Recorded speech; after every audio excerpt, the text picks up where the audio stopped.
All right, let's see Macy Morris on bobblehead night. Macy getting ready to throw out the first pitch. So let's see what kind of an arm she has on her as her bobblehead sits right here in front of us.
Welcome to Wild Health Field in Lexington, Kentucky. It's 84 degrees. It's partly cloudy, but lots of sunshine here as it is time for Lexington Legends baseball as they welcome in the Staten Island FerryHawks for a 3-game series. And the Staten Island FerryHawks warming up out in left field. And the Lexington Legends warming up over here on the first base side, close to their dugout. Good evening, everybody. I'm Steve Tressler. It's time for Lexington Legends baseball. We just had the honorary first pitches, and tonight is bobblehead night. Macy Morris, the former University of Kentucky Wildcat basketball star, has thrown out the first pitch, and her bobblehead has been given out to all the fans coming through the door tonight. The first 500 fans get to have Macy's head bouncing on their bookshelf when they go home tonight. Some of them have already taken them out of the box and taken a look at them. The gorgeous-looking little bobblehead here, well done, and at some point tonight, I'll hold it up when we go around the 7th inning. We'll hold that up so you can see that. The manager's now down there talking and exchanging the lineup cards. Home plate umpire tonight looks like Calvin Baker. Is that right? Is that who you have? Calvin Baker. Jason Smith is the first base umpire. Daryl Morton Jr. will be at third base. And the FerryHawks coming from Long Island, where they took 2 out of 3 from the Ducks and scored a team high and actually I think franchise high in runs yesterday. There's a look at Kelsey Whitmore from the FerryHawks right there on the left of your screen. Kelsey, the pitcher and outfielder for the FerryHawks. So they are coming off a 2 out of 3 game series win over the Long Island Ducks, and they scored 14 runs last night, and that's the most in the franchise history of the FerryHawks, which is interesting because they're missing 3 of their key players, 2 of which are having babies. 1 is on the injured list. These are probably the meat of their lineup as far as batting. So it's interesting they got their franchise high in runs with those 3 guys out of the lineup. For the Lexington Legends, they're coming off a 3-game sweep of their nemesis, the Kentucky Wild Health Genomes. That was something that eluded them this year, but they finally were able to get it done. Brandon Phillips played in 2 of the 3 of those games. The 2 games he played in, he made a huge impact on as he hit a home run to send one of those games into extra innings. And in the next game, he was big as well, making a huge impact there. But it was a team effort all 3 nights as the Legends came away with 3 straight wins over their nemesis. Yesterday they won 8-7. The other 2 games that went into extra innings, they won by a run and 2 runs respectively. But they're starting a 3-game series here with the Staten Island FerryHawks Friday, Saturday, and Sunday. I'll be with you tonight and tomorrow. And then Sunday, Tom Zilla will come in and call the Sunday afternoon game. And we'll take a quick break. We'll come back and give you the starting lineups, first for the Staten Island FerryHawks and then for your Lexington Legends as we are ready for baseball here in just a few minutes. This is Lexington Legends Baseball on the Lexington Legends YouTube channel.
Welcome back to Wild Hill Field in Lexington, Kentucky, just 5 minutes away from the starting lineup, or actually from the first pitch, and now for the starting lineups.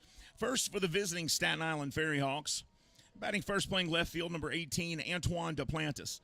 Batting second, the shortstop, number 7, Javier Betancourt. Batting third, playing center field, number 2, Ricardo Cespeda. Batting fourth, the designated hitter, number 38, Mariel Batista. Batting fifth, the right fielder, number 20, Joseph Monhe. Batting sixth, playing first base, the cousin of Ricardo Cespedes, Chris Cespedes. He wears number 29. Batting seventh and catching, number 14, Justin O'Connor. Batting eighth, the third baseman, number 19, Brian Gonzalez. And batting ninth, playing second base, number 36, Eric Marines. Pitching tonight, number 27, Francisco Carrillo. And for the Legends, number 34, Ian Walda. For the Legends batting lineup, it goes as follows. Batting first, center fielder Tio Martinez, wearing number 9 tonight. Batting second, the right fielder, number 15, Tillman Pugh. Batting third, the left fielder, number 24, the Hawkman, Courtney Hawkins. Batting fourth, playing second base, number 4, Brandon Phillips. Batting fifth, the first baseman, number 13, Isaiah Tejeda. Batting sixth, the designated hitter, number 27, Philip Irvin. Batting seventh, third baseman, number 22, Montrell Marshall. Batting eighth, shortstop, number 18, Manuel Geraldo. Gabriel Cotto is catching tonight, number 11, and he will be batting ninth. And hopefully Pete Jorgen, who took a bat to the back of the head last night, is okay. I did see him active on Instagram today, so hopefully he's doing well, and surely he is, or we would have heard about it. But a player last night took a swing, and the back of the bat hit the back of Pete Jorgen's head. So hopefully he's doing better now. And with that said, we are ready for baseball. We'll have the singing of our national anthem coming up in just a minute, and first pitch right after that. Thanks for joining us, folks. Lexington Legends Baseball live from Wild Health Field in Lexington, Kentucky. It is August 19th, 2022, and we are ready for baseball. Stay with us. We'll be right back.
It is 84 degrees, partly cloudy, but great weather for baseball. Plenty of sunshine to go around here as we are ready for Lexington Legends baseball from Wild Health Field here in Lexington, Kentucky. Good evening, everybody. I'm Steve Tressler, and it is time for Lexington Legends baseball as they are ready to host a 3-game series with the Staten Island FerryHawks coming into town. Staten Island coming off of a 3-game series with the Long Island Ducks. They took 2 out of 3 and scored a franchise high of 14 runs in that last win before they arrived today.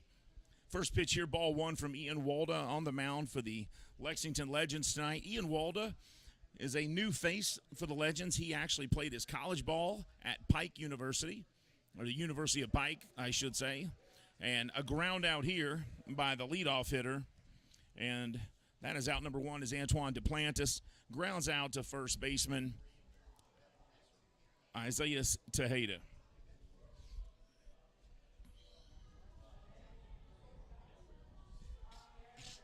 So Ian Walda played his college ball for the University of Pikeville, which is in Pike County, Kentucky, and we are honoring another Eastern Kentucky legend today, and that is Macy Morris, as tonight is Macy Morris Bobblehead giveaway, and we will show you what those look like. As I'm sure if you got on Instagram or Twitter, somebody's put one up from here in the stadium already at Wild Health Field, but it's a really good-looking bobblehead, and they did her justice. This is pretty cool looking. So we're celebrating Macy Morris and with her own bobblehead here as a Lexington legend herself, or as a legend here in Kentucky. And, of course, she was all SEC, everything, coming out of the University of Kentucky by way of Bell County. And this pitch here, in there for a strike, 2-1 now to Betancourt. And she was originally from Bell County, as so was the $6 million man, Matt Jones of KSR, and, of course, Hugh Davis, our official scorer.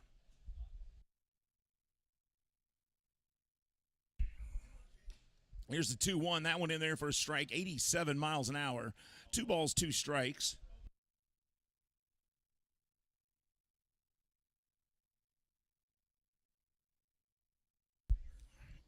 Walled ahead. Here's the 2-2. This one chopped foul. Count stays. 2 balls, 2 strikes. So if you haven't come out to the game yet, it is time to come on out here and watch some Lexington Legends baseball, folks. We are down to 29 days left in the regular season, so the chances are starting to dwindle for you to come see baseball if you haven't made it out here yet. It's time to do it, as the Legends have only a handful of games left here at home, as do the Genome. Strike 3 there, and that's the first strikeout for Ian Walda, the University of Pikeville graduate, who's now pitching for the Legends tonight. So we honored a legend in Macy Morris, and we've got an Eastern Kentucky legend on the mound as well, and he's off to a good start here with 2 outs, including a strikeout, as Staten Island has arrived for a 3-game series. They'll have the day off on Monday, and then they'll have a 3-game series with Kentucky's Wild Health Genomes as well. And this first pitch here is hit high into the sky. Ricardo Cespeda. And Tillman Pugh calls off Brandon Phillips and makes the catch. 3 up, 3 down. No scorer for Staten Island. Legends coming up. This is Lexington Legends Baseball on the Lexington Legends YouTube channel.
Welcome back to Wild Hill Field here in Lexington, Kentucky.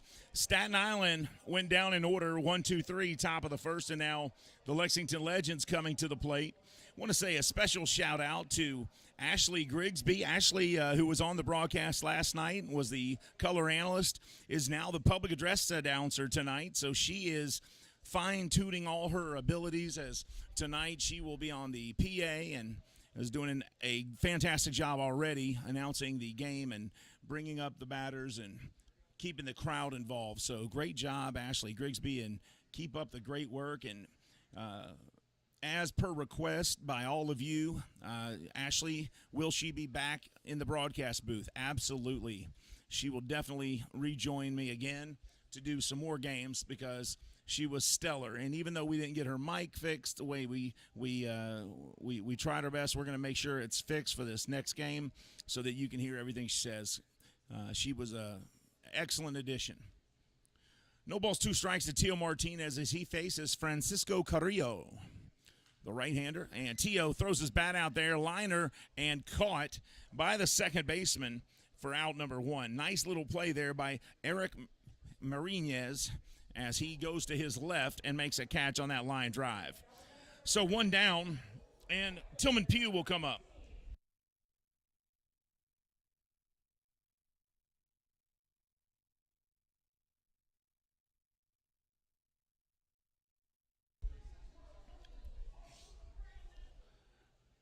Or as we like to say for Tillman Pugh, pew, pew, pew. Tillman Pugh steps in, 1 out, bottom of the first. No score here in Lexington's Wild Hill Field with the Legends, and the Staten Island FerryHawks.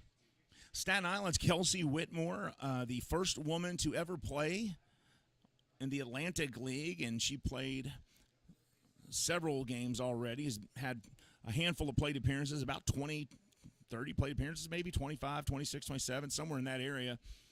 Has yet to get a hit, but has gotten on base a few times and has scored. This pitch is outside. 2 balls and 1 strike to Tillman Pugh here. And, boy, on a night where high school football has started all over the state, a nice size crowd has shown up tonight to take in this game on Macy Morris Bobblehead night. And they did a good job on this one. I like it. 2-1 to Pugh. Carrillo kicks and fires, the right-hander, and that is a wild pitch. It goes way outside and gets away from the catcher, Justin O'Connor. Francisco's from Maracay, Venezuela. Maracay.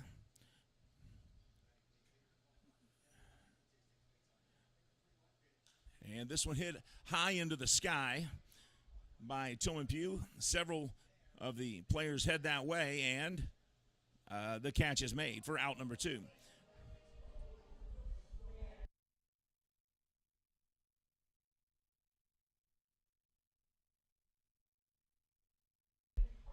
So 2 up, 2 down for the Legends, and Courtney Hawkins, a left fielder, comes to the plate. The Hawkman batting right at 300, 34 home runs, 87 RBIs.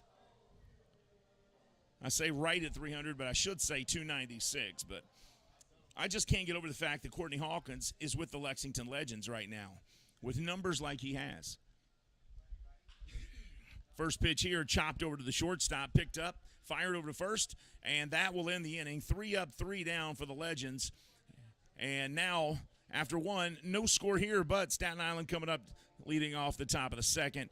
We'll be back with them. This is Lexington Legends Baseball right here on the Lexington Legends YouTube channel.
Welcome back to Wild Health Field in Lexington, Kentucky. Mario Batista will lead things off for the Staten Island FerryHawks, and he will face Ian Wolda. No score here after one between the Legends and FerryHawks.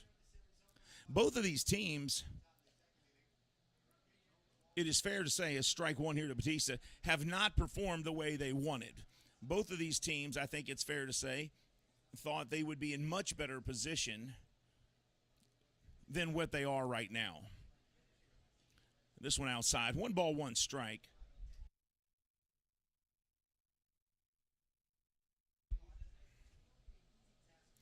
So if we look at the wild card race, and thanks to Hugh Davis for all the information prior to the game today, the Genomes came into town last week with a one-game lead in the wild card race over the High Point Rockers and Lancaster Barnstormers, strike two, and now Walda ahead 1-2.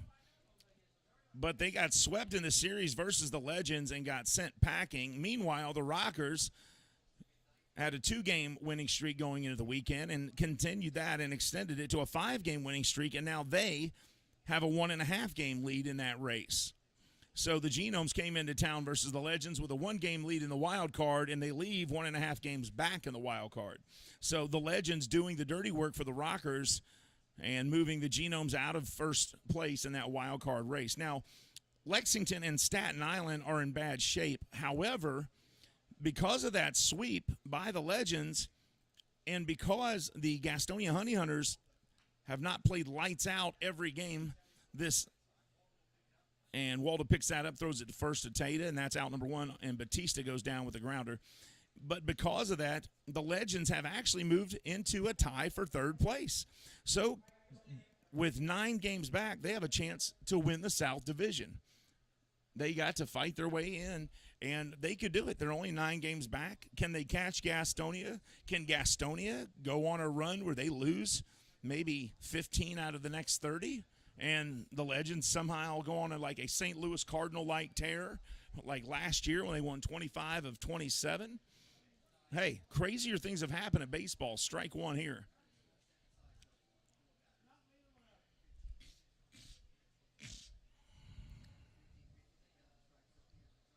Walda had a 1-2-3 first, and strike two here. And now he's ahead of Monhay, 0-2.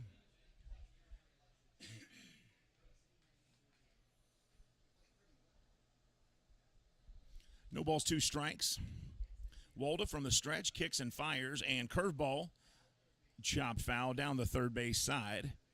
And now count still no balls, 2 strikes. Chris Cespedes on deck, Justin O'Connor in the hole. What a game this is going to be. Both of these teams fighting for their life. Legends fighting to get back into the top here. This one, chopper over to Marshall. He grabs it, fires over to first, and that's an easy out. Montrell's got an absolute cannon at third base. And that ground out means there's 2 up, 2 down so far for Staten Island. And the Legends ready to go in after another 1-2-3 if they can get Monhay to do the same here. Or, excuse me, Cespedes. Monhay just grounded out to Montrell.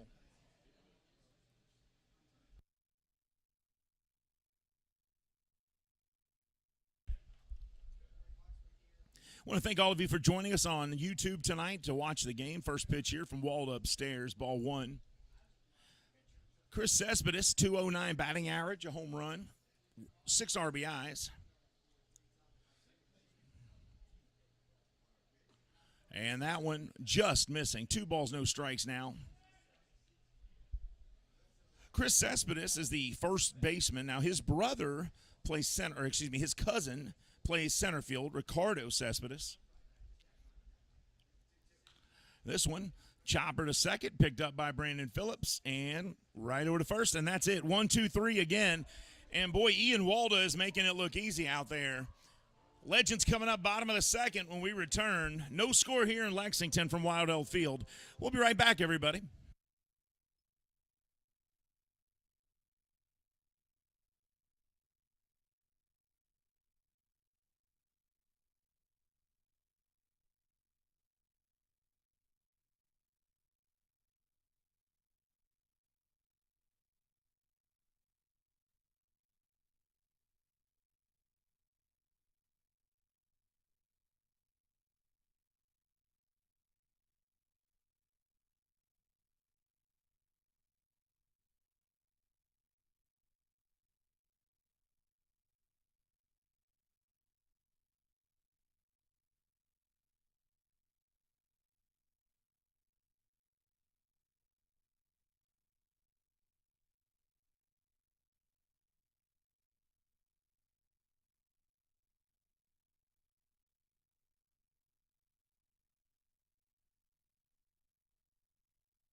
Be Pete, are you with me? Here's Brandon Phillips coming to the plate. A future Hall of Famer from the Cincinnati Reds, and quite honestly, one of my favorite players. We got a lot of Brandon Phillips stuff at our house. Sweatshirts and hats and jerseys. He's a member of the family. First pitch to him, strike one. Phillips, an outstanding career, hit for power and for average as a second baseman with the Reds.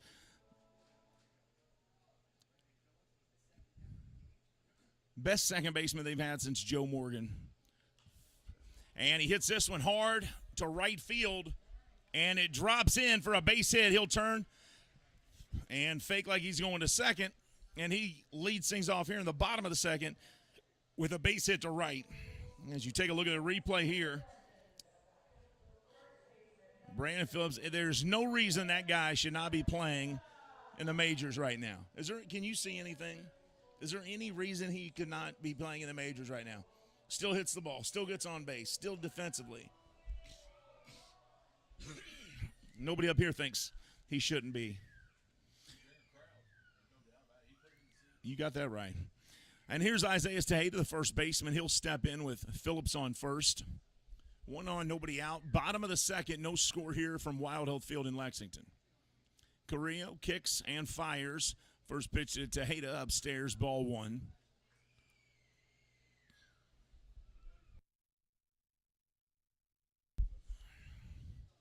Tejeda batting .240 this year with 19 home runs and 60 RBIs. Carrillo fires this pitch and hits the outside corner. 1-1 strike. Phillips he represents the first hit of the game tonight. Until that point, nobody had gotten on base. 1-1 strike now to the Legends first baseman. Carrillo out of the stretch for the FerryHawks, kicks and fires. And that one missing the corner, 2-1. It is Macy Morris bobblehead night. We're going to see if we can't get Macy to come up here to the booth and say hello and get on the air.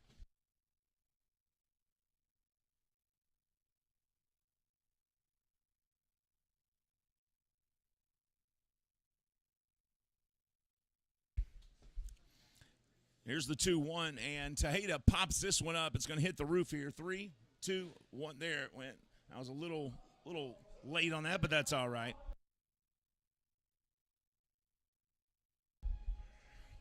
Two balls, two strikes to Tejeda. There's a good look at Carrillo there. The 32-year-old from Maracay, Venezuela.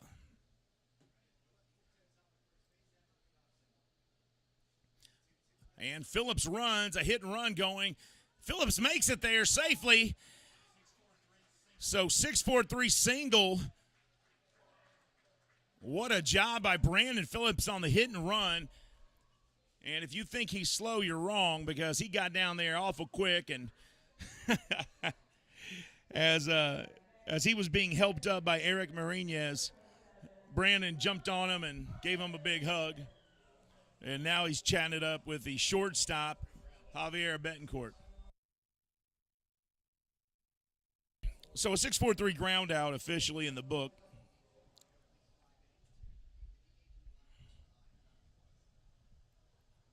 One on, one out for Phillip Ervin, the former Cincinnati Red teammate. That pitch outside, ball one. Phillip Ervin, 252, 13 home runs, 45 RBIs. He had a big home run in that Genome Series. Phillips with a big lead out at second base. Fakes like he's going. And now, look at that big smile. That guy just has so much fun. Look at this smile on his face. Look, Carrillo. Carrillo's laughing. Look at him right here. He's laughing at Brandon. So Brandon playfully teasing Carrillo, and Carrillo steps off the mound, looks over at Brandon, and he can't help but to smile. And that pitch just misses. 2 balls, no strikes now to Ervin.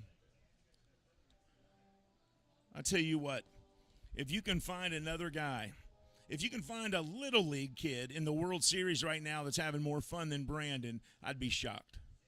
I mean, he has fun. And if he's not having fun, he could have fooled me. And 2-0 here misses. Fastball at 89 miles an hour and count 3-0. Speaking of which, you forget how these kids in this Little League World Series, and if you're not watching it, you need to be, folks.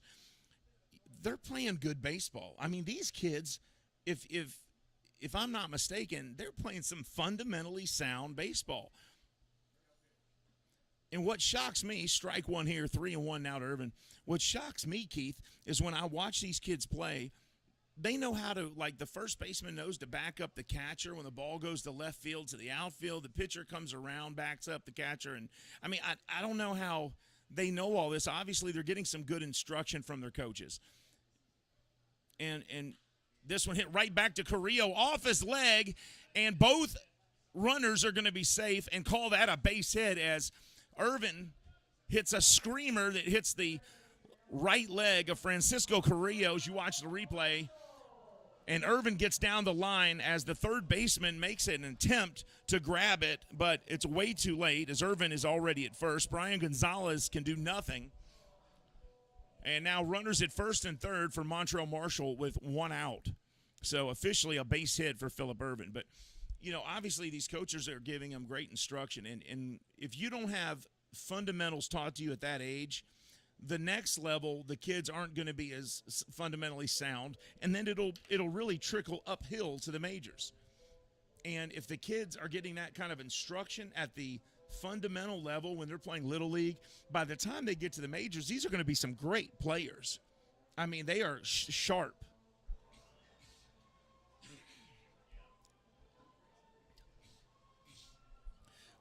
While he's walking things off out there, we'll go ahead and do our second inning trivia question. Since the All-Star break in Major League Baseball, what player is batting the highest in batting average, slugging average, and OPS since the All-Star break? What player leads all of Major League Baseball in batting average, slugging, and OPS?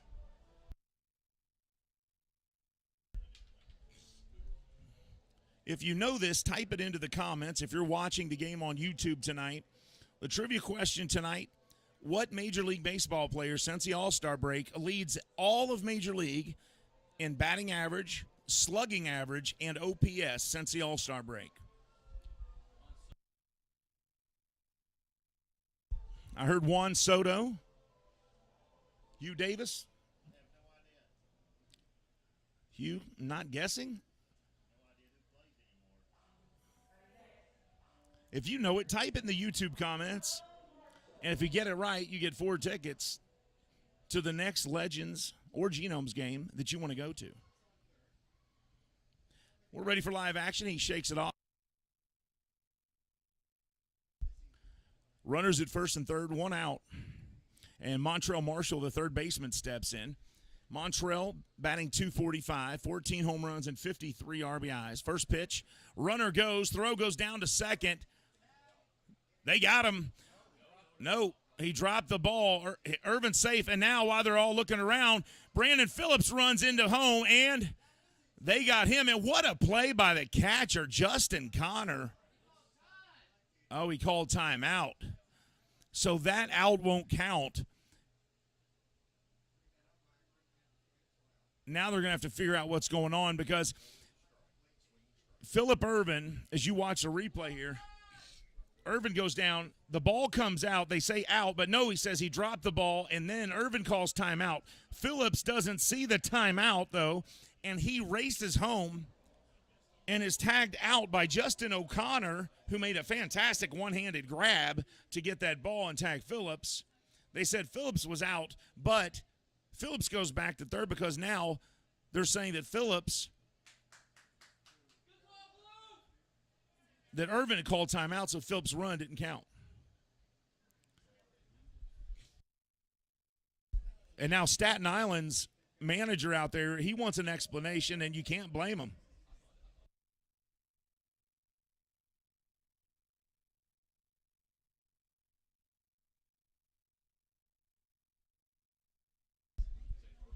So Phillip Irvin is safe after the drop ball, and they're saying that Phillips is also safe. He's not tagged out because technically time was called on the field. So 1 out, runners at second and third, Marshall at the plate, and the count's 0-1. And this one outside, 1 ball, 1 strike. And the manager for Staten Island was content with the explanation he got, and he goes back to the dugout. So 1 ball, 1 strike. The answer to the trivia question is Albert Pujols. Albert Pujols is batting .457 since the All-Star break. Slugging average is .475. OPS almost 1,300. So they have carved out a very nice role for Albert Pujols in St. Louis. And at the rate he's going, I don't see him retiring anytime soon.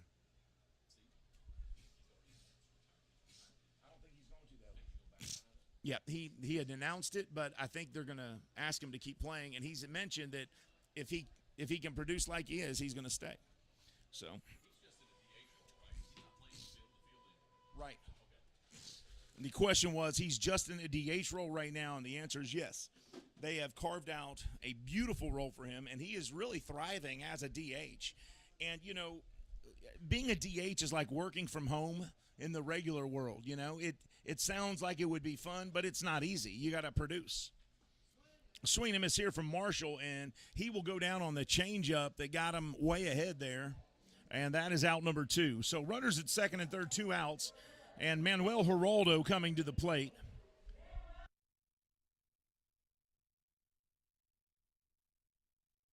Manuel Geraldo actually thrives in these scenarios. He had a game-winning walk-off RBI against the Genomes in that 3-game series. And one of the only guys on the team that's a switch hitter. And first pitch here to the left-handed hitting Geraldo. Strike 1 from Carrillo.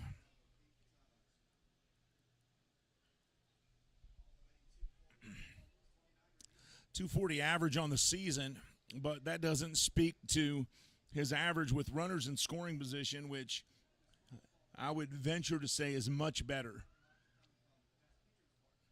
Here's the 0-1, that one upstairs, 1 ball, 1 strike.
Count still 1 ball, 2 strikes.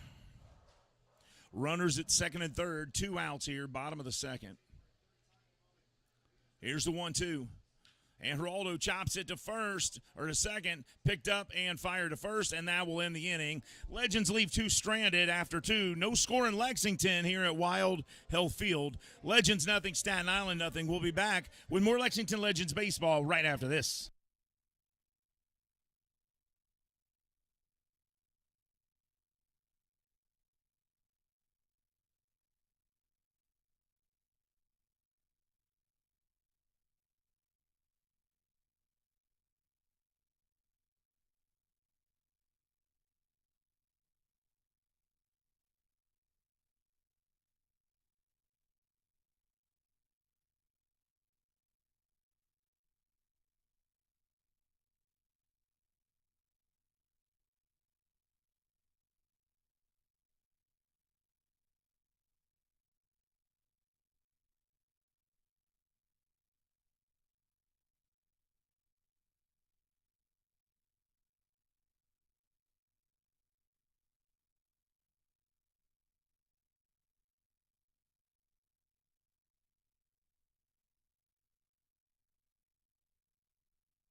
Justin O'Connor, the catcher for Staten Island, will come to the plate. He will be the leadoff batter here in the top of the third inning. Still no score between the Legends and Staten Island FerryHawks. First pitch here upstairs, and it's 1-0. Ian Walda so far, 2 innings, no hits.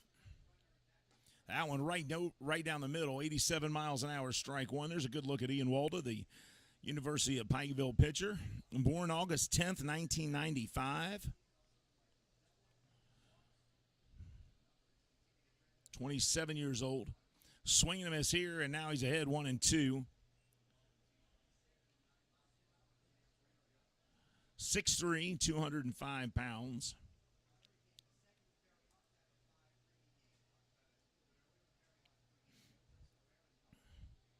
Here's the 1-2. And this one hit hard, but foul.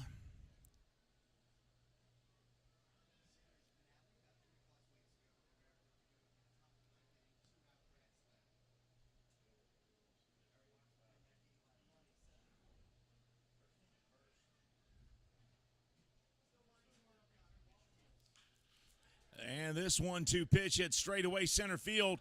And going back and missing as he turned to twist and catch that ball is Philip Irvin. And a double for the catcher as he stands at second. No throw there. I'm sorry, I said Irvin. Should have said Teal Martinez. Twisted around and I think lost the ball in the sun there. And I don't think he expected that ball to be hit as hard as it was because he was on the run. He looked over his shoulder left, right, back to the left, and then reached for it and missed. So a leadoff double here, and that's the first hit of the game for the FerryHawks. And now Brian Gonzalez steps in.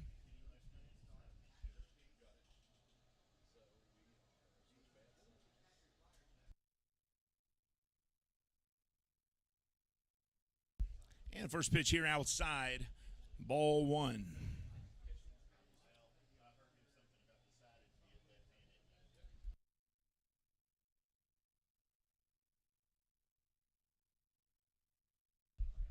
One ball, no strikes.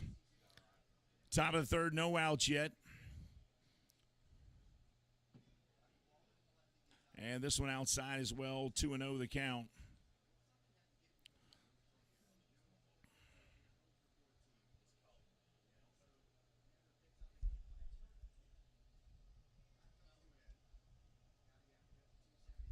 Two balls, no strikes. Gonzalez batting .221, the third baseman, no home runs, 5 RBIs, and that one looked like it was over the plate, but he acted like it was going to hit him. And either it was going to hit him or the umpire just got sold on that. 3 balls, no strikes.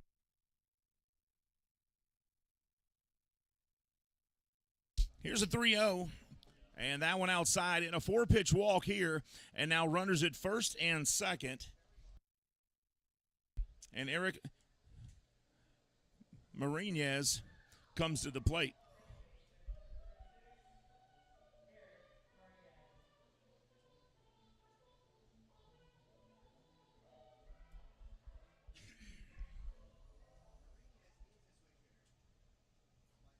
So Marinez, the switch hitter, will bat from the left now since he is facing a right-handed pitcher in Ian Walda. 2 on, nobody out for the FerryHawks here in the top of the third inning. And the first pitch here hits the outside corner, strike one.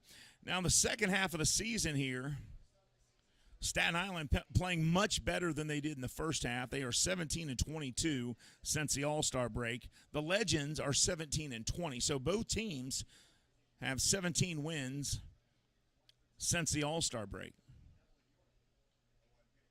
And this one chopped foul off of his leg there. If you go to the first half of the season, Staten Island only had 18 wins for the entire first half. So they finished that first half 18-48. So they have matched their total just about with a month left to go already. They've matched that first half total of wins. The Legends getting close to matching their first half total, but with a month to go, they only need 6 more wins to match what they did in the first half in the second half, and they still have 3 weeks more or a month left to go, just under. They have an opportunity, though, to close the gap and maybe steal a spot in the playoffs. Strike 3 here as Martinez goes down swinging on a 79-mile-an-hour pitch from Walden.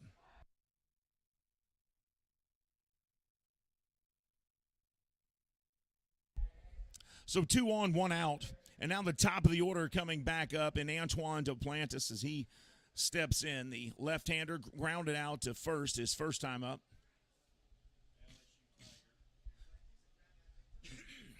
Duplantis, the former LSU Tiger and SEC baseball player. And the fastball here misses.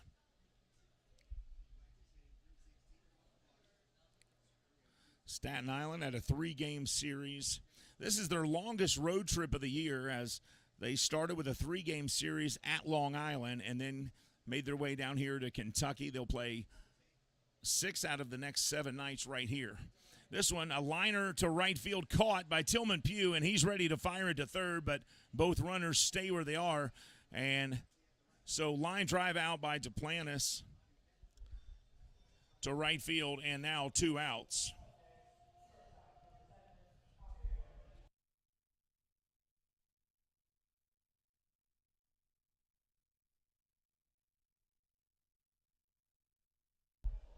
Javier Betancourt comes back to the plate. He struck out his first time up. 2 on, 2 outs.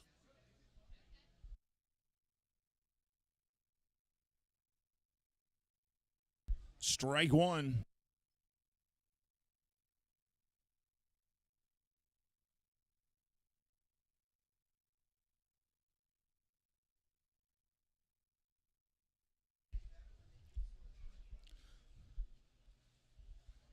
.241 average, 3 home runs, 26 RBIs for Betancourt.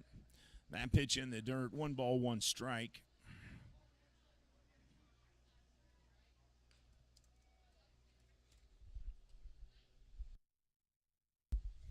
Betancourt also 27 years old, like the pitcher on the mound tonight, Ian Walda. Betancourt from Venezuela, Santa Teresa, I should say. That one low and away, 2 balls, 1 strike. Betancourt has played a lot of baseball in the last 10 years. He was part of that Milwaukee Brewers team for a while, but went to the FerryHawks by way of the Sugarland Skeeters. This one, a liner straight to Marshall. He'll touch third base, and the FerryHawks, like the Legends, will leave 2 stranded. No score after 2.5. Legends coming up in the bottom half of the third. This is Lexington Legends Baseball on the Lexington Legends YouTube channel.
Welcome back to Lexington, Kentucky's Wild Health Field. No score here as we begin the bottom of the third inning. Staten Island left two stranded. And now we're ready to begin the third inning. The bottom of the third is Gabriel Cotto, the catcher, comes to the plate for his first trip.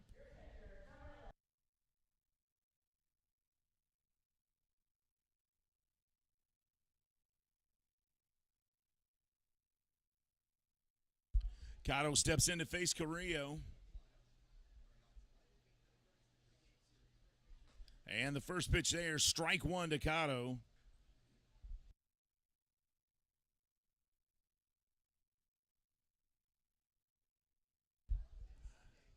No balls, one strike.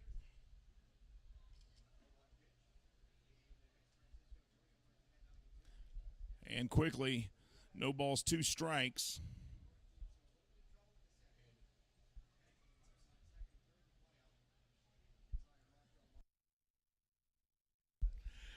No balls, two strikes here. Cotto looking at the 0-2, hits this one straight up into the air. It's going to come back towards the scorer's box, foul. Oh, it hit that girl on the shoulder. She wasn't even looking. She was looking at her phone. Message. And he stays alive, though, with that foul, 0-2.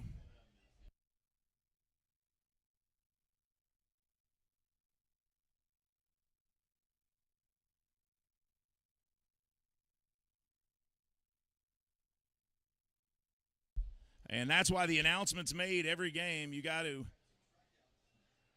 pay attention. Oh, wow. I hope she's all right down there. Bryce is checking on her now. I think that's a girl saying the national anthem down there. That's why they don't want you looking at your cell phones, folks. No, it's the girl next to her that got hit. So Cotto goes down on strikes. One out, and now the top of the order in Tio Martinez. And the first pitch to Martinez just misses the outside corner, ball one.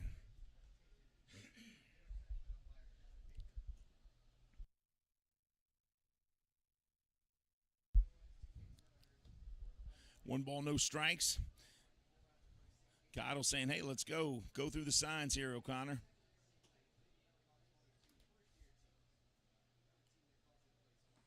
And that pitch in there, strike one. One ball, one strike now to Tio.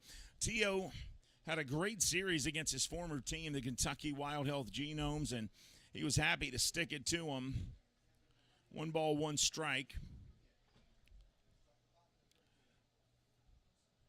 Carrillo kicks and fires, and that pitch misses upstairs. Two balls, one strike now to Martinez. Martinez played very well defensively. Also, his bat was really hot against his former team. Sending that message, hey, you cut the wrong guy, is what he did. And the Genomes, watching him, may have thought that, quite honestly. As he hits this one, a line drive into the stands, and that is foul. 2 balls, 2 strikes now. One out here, bottom of the third, no score in Lexington. It is Friday, August 19th, 2022, and folks, high school football is underway here in the Bluegrass. A lot of high school football going on tonight. Here's the 2-2, and Martinez fouls this one up and back out of play.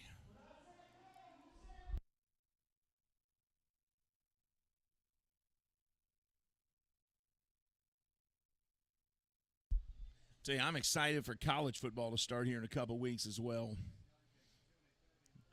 You know, that's one thing about baseball players. They love baseball, but boy, they love it when college football comes around. All the guys I've ever known.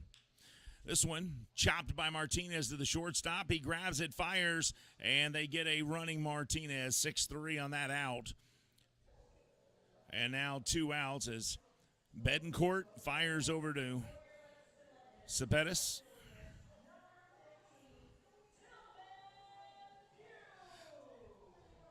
Tillman Pugh coming back to the plate for his second trip with 2 outs and Courtney Hawkins on deck.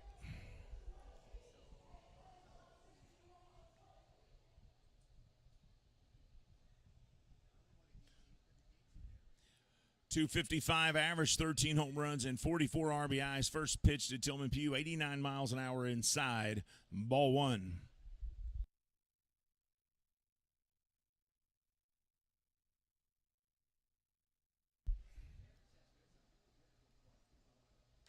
And Tillman hits this one hard, right field, going back towards the wall. And it is caught right at the warning track, and that will end inning. He gave that a ride, though, folks.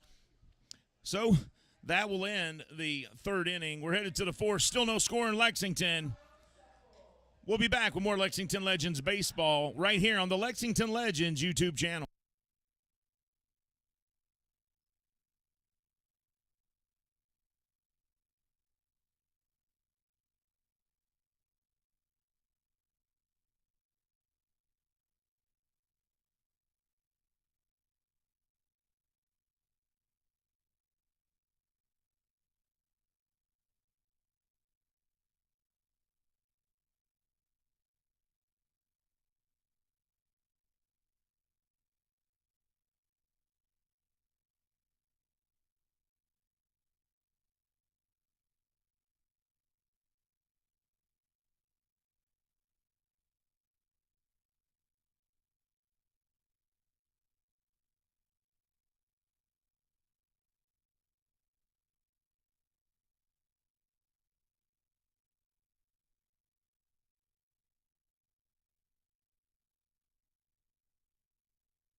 Ricardo Cespeda steps in to face Waldo for the second time tonight. First pitch here missing. Ball one. No score here at Wild Hill Field in Lexington, Kentucky, between the FerryHawks and the Legends. Cespedes, a .284 batter with 4 home runs and 29 RBIs this year.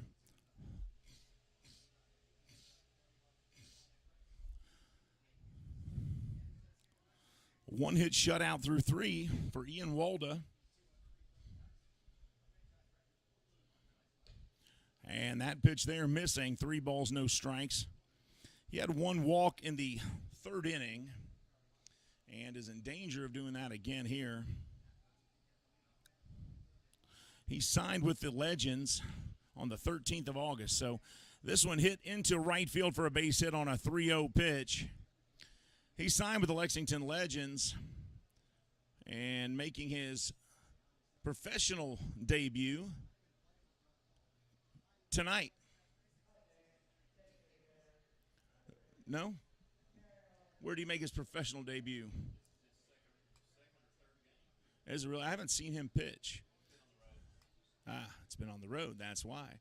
So making his professional debut at Wild Hill Field tonight. All right. Well, at least with the Legends, he has played in the USBL with the, Utica, East Side, and Lake Erie. But back home here,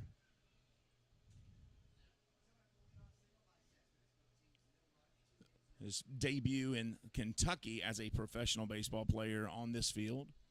Good to have him out there. 1 on, nobody out. Top of the fourth. Mariel Batista, .232 average, 5 home runs, 26 RBIs.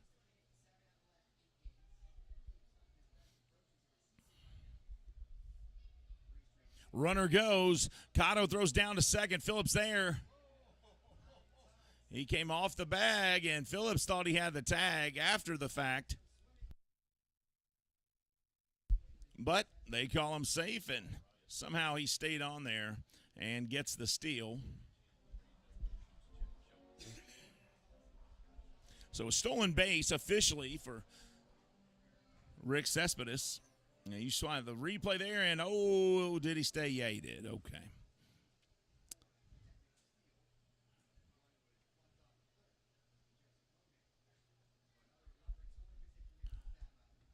Here's the 2-0, swing and a miss here. 2 balls, 1 strike.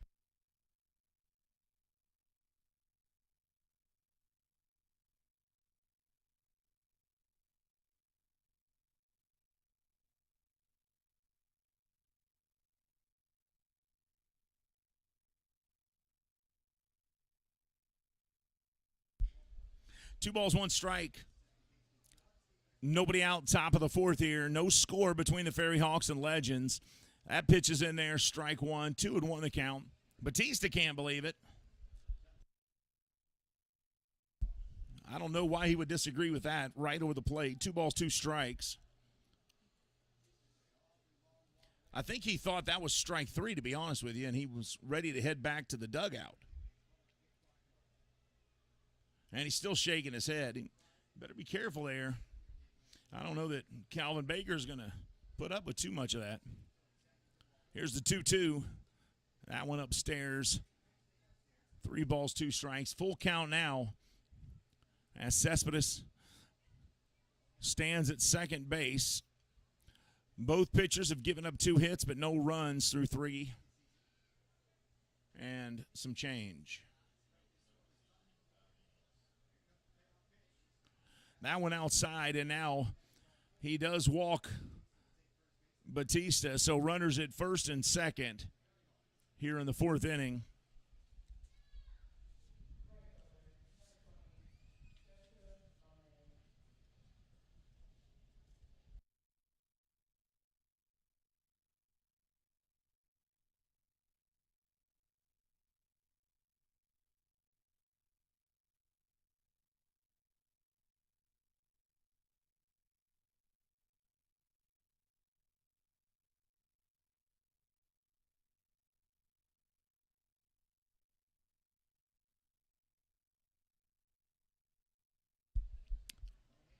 Joseph Monet, no balls, 1 strike here.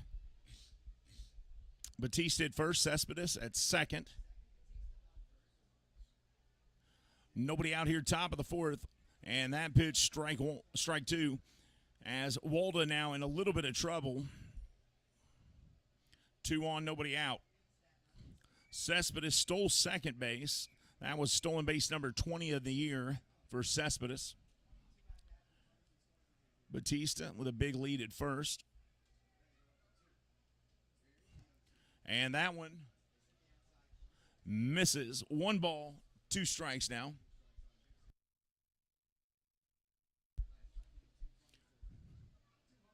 Joseph Monte, 223 average, 2 home runs, 22 RBIs. And from the stretch, 1-2. This one, double play ball potentially. Got 1 at second, over to first. Did they get him? No, sir. Boy, I tell you what, that was a really close play. That was bang, bang, but I'd like to see the replay on that one because I thought they had it, and asking you shall receive. We'll see. Here's 1, and Phillips. Yep, he was there in time. So 1 out, runners on the corners here, 1st and 3rd.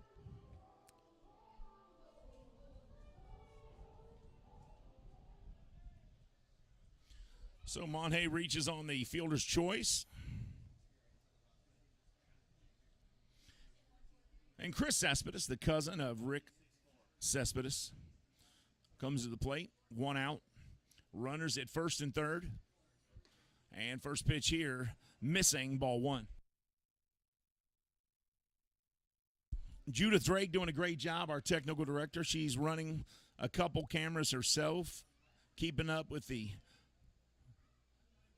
digital stuff as well. So hats off to her. Hang in there, Judith. You doing okay? She said she's doing good.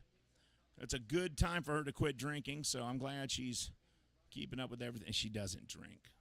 She better not. Do you drink alcohol? Oh, no, you don't. Grandma's listening. Judith doesn't drink, Grandma. 2 balls, no strikes here to Chris Cespedes.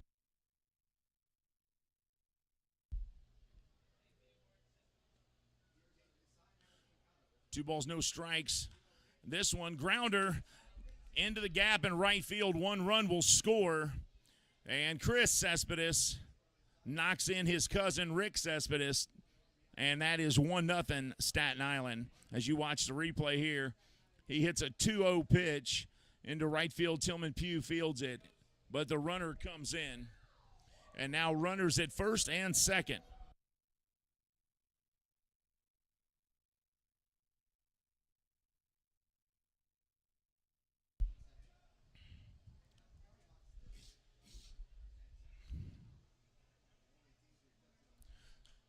And Justin O'Connor, first pitch here, he fouls it back, strike 1. Justin O'Connor batting .273 on the season with a home run and 11 RBIs.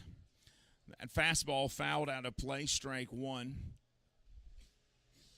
2 on, 1 out for the FerryHawks.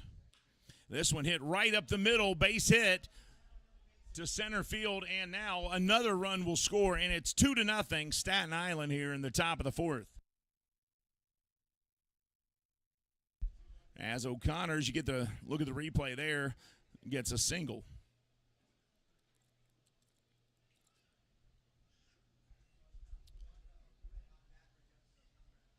And now a walk out to the mound from the pitching coach here.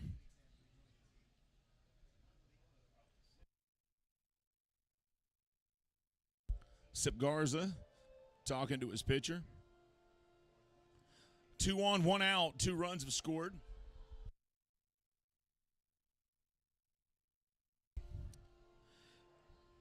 And now Brian Gonzalez comes up to the plate.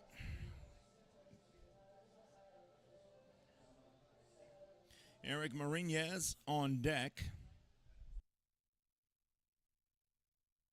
So with 1 out, he's got the 8 and 9 batters coming up with 2 on and 1 out. Trying to get out of this inning with no more damage now, as the FerryHawks have taken a 2-0 lead on 4 hits.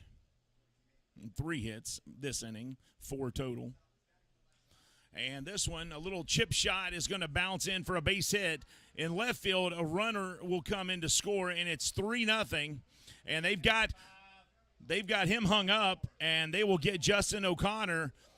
As a great job by Montrell Marshall cutting off the throw from left field. As you watch the replay, he cuts it off, and Brandon Phillips right there, and they get Justin O'Connor hung up. So 3-0, but 2 outs as they get O'Connor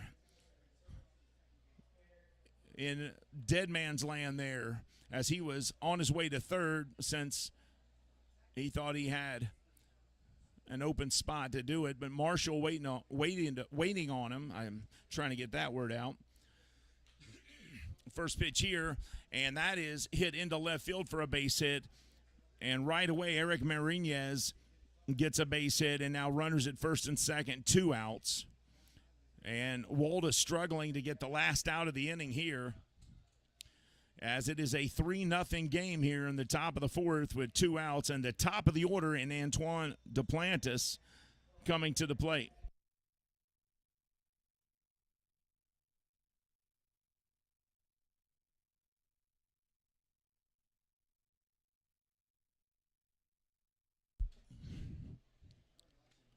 Top of the 4th inning, 2 outs, 3-0 Staten Island. First pitch here to Duplantis, and he hits a line drive caught by Geraldo, and that will end the inning. So Staten Island, though, do enough as they get 3 runs here on 4 hits. We're headed to the bottom half of this inning. Staten Island jumps out to a 3-0 lead. This is Lexington Legends Baseball on the Lexington Legends YouTube channel. We'll be right back, everybody.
Courtney Hawkins will lead off the bottom of the fourth.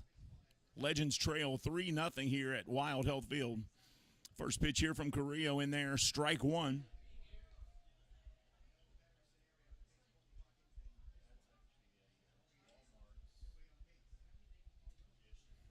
Gastonia 27-12 right now with a 7.5 game lead over the Genomes. Swing and a miss here by Hawkins, 0-2. Legends have fought their way into third place and are 9 games out of first. They have a better shot at winning the division than they do to try to fight to get into that wild card race. Hawkins hits this one high into the sky, and it'll sail foul, but he'll stay alive. And count stays at 0-2. In that wild card race, Legends are 31 games behind.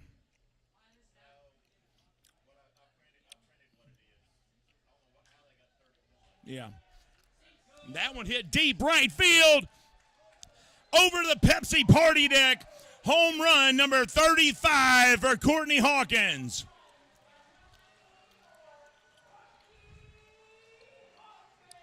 And the Hawkman gets RBI number 88 on an 0-2 fastball that he takes to the opposite field.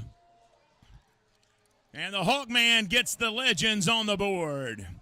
That was a 91-mile-an-hour fastball that Courtney Hawkins hit 330 feet to right field.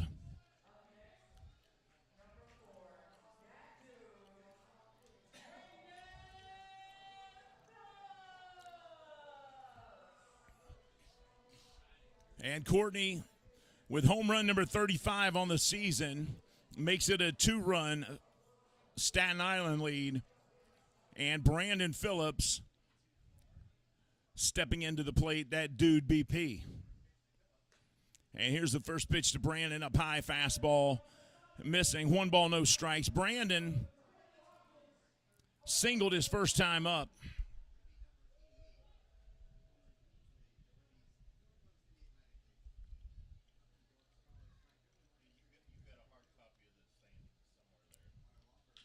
Brandon chops this one down the third base side, foul, strike one.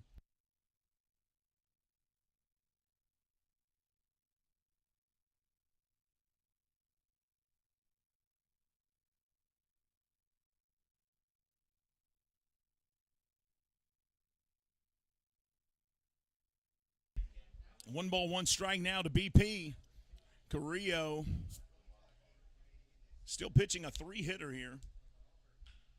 Brandon chops it up the middle, grabbed by the second baseman, fired over, and that will be out, number 1 of the inning.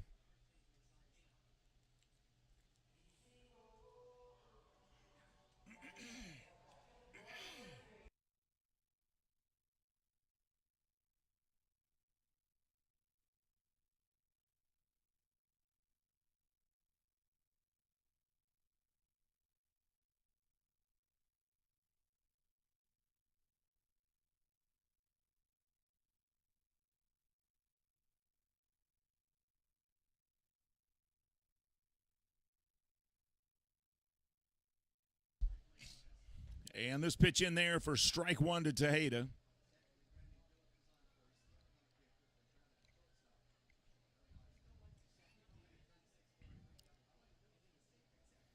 Grounded out to shortstop his first time up. Batting .239. That one in there. Strike two. And quickly Carrillo ahead, 0-2. Staten Island is a 3-game series here with the Legends. Then the Legends hit the road. Staten Island will stick around, take Monday off, and then have a 3-game series with the Genomes. And then they'll head home. Swing and a miss here, and he will go down swinging on strikes. And that is out, number 2 of the inning. And another strikeout there for Carrillo.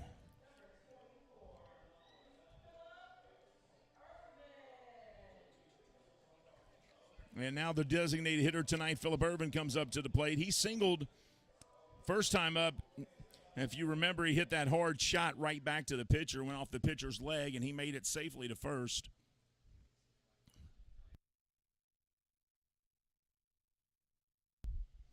Montrell Marshall on deck. And Irvin chops this one foul, strike one. It is Macy Morris bobblehead night, folks. And we're hoping to get her to come up here and talk to us at some point during the game tonight. And we will hear from the lady herself, the Kentucky legend, Macy Morris. Here's the 0-1. That one misses. 1 ball, 1 strike.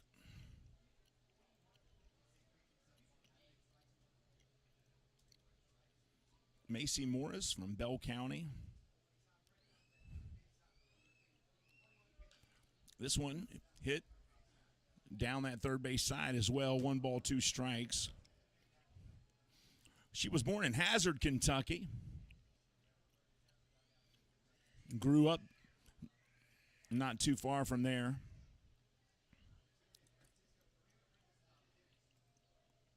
Played in the WNBA. This one, chopper, and it's going to be a base hit as the third baseman couldn't handle it as he ran to his left to try to grab it. Brian Gonzalez could not come up with it, and Phillip Irvin will be on base. And now he is 2 for 2 tonight with 2 hits.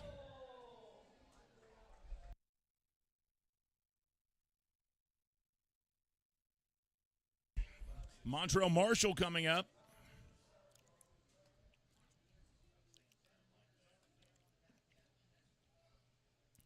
Macy now 26 years old. That's hard to believe. The 6-foot Macy Morris.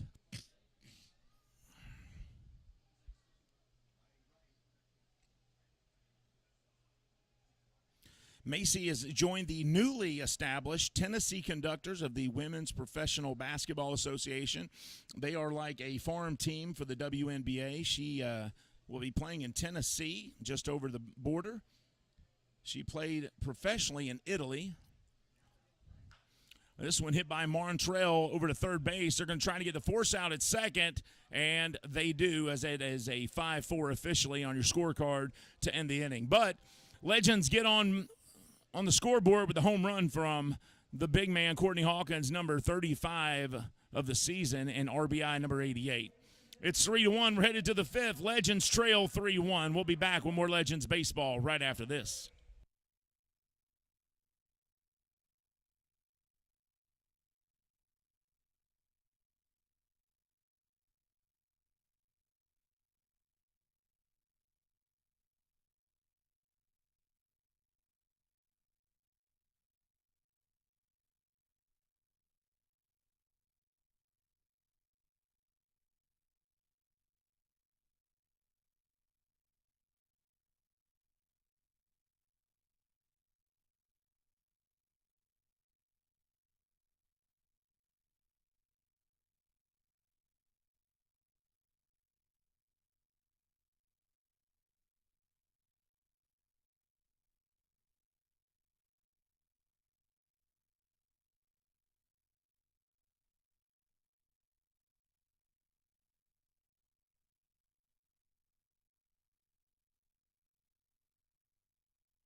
Welcome back to Wild Hill Field. Javier Betancourt will lead things off for the FerryHawks as he sees a fastball, strike one from Walda. They have a 3-1 lead here, but the Legends get on the board with a Courtney Hawkins home run in the bottom of the fourth. No balls, one strike to Betancourt, the shortstop, batting .241. Swing and a miss here, no balls, two strikes. Had him fooled on that changeup. 3 home runs and 26 RBIs for the shortstop. FerryHawks bats got hot last night before they came to Lexington. They put up 14 runs, and the curveball gets Betancourt there, and a strikeout number 3 for that young man.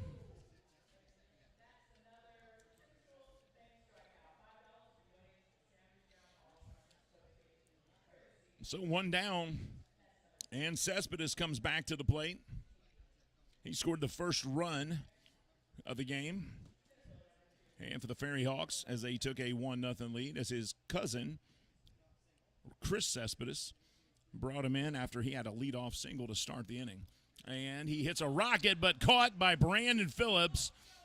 And, of course, the Hall of Fame second baseman races to his right and grabs it out of the air and for out number 2. And get a replay of that if we can. And BP making a great defensive grab as usual. Boy, you know, it's easy to get used to seeing him do things like that, but that is not normal. Normal players don't do that. That is something you get exclusively with BP. 2 up, 2 down for Walda here in the 5th.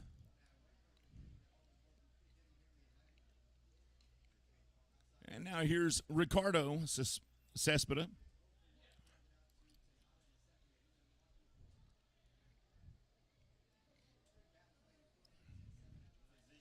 No, that's Batista. I'm sorry, Mariel Batista. That pitch there misses. 2 balls, no strikes. Cespeda lines out. And now Batista, who grounded out and walked, ahead 2-0. Batting .232 with 5 homers and 26 RBIs. Swing and a miss here from Batista. 2 balls and 1 strike.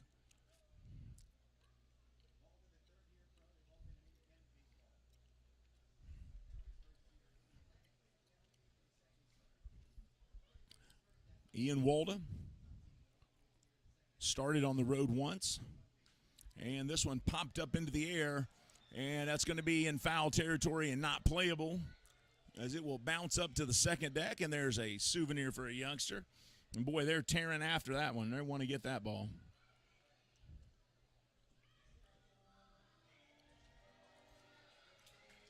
Hey, look at that. Souvenir for that man. 2 balls, 2 strikes to Batista. Walda strike from getting out of the inning here. Top of the 5th, he fires the 2-2. Oh, look good. As the curveball looked like it went over the plate, but must have missed somewhere. Home plate umpire says nope. 3 balls, 2 strikes. And here's the payoff pitch as he kicks and fires. Batista hits that one foul down the third base side. Count stays full, 3-2. FerryHawks put 3 up in the 4th inning, and the Legends answered with 1 of their own. And that's where we are here in the top of the 5th. Walda steps off, and now Batista will step out, step back in. Walda gets back on the mound. Ian Walda from the University of Pikeville. First year here in the Atlantic League for him as he kicks and fires. And strikes him out. Strikeout number 4 and 5. So that'll end the top of the 5th. Coming up, bottom of the 5th, Legends hoping to put more on the board. We're at halftime, folks. Staten Island with a 3-1 lead. We'll be back with more Lexington Legends baseball on the Lexington Legends YouTube channel.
Manuel Geraldo will lead off here, bottom of the fifth, facing Carrillo. Pitch number 60 from Francisco Carrillo is inside for ball one. Legends trail 3-1 as we are ready for second half action here in the bottom of the fifth. Gabriel Cotto on deck, and then the top of the order, and Teo Martinez in the hole. Geraldo, 240, 4 home runs, 29 ribbies. Here's the 1-0. And this one, a liner to short, nice little scoop, and fires over to first. Betancourt makes an easy play out of something that's not a very easy play to make. So, 1 up, 1 down, just the way Carrillo wants it.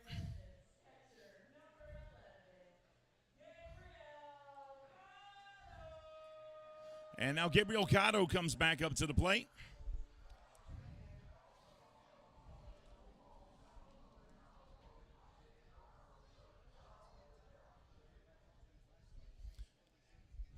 His first time up, he struck out. And he'll hit this one, a grounder to first pitch, ground out. And 2 up, 2 down very quickly for Carrillo. And now Teo Martinez comes to the plate.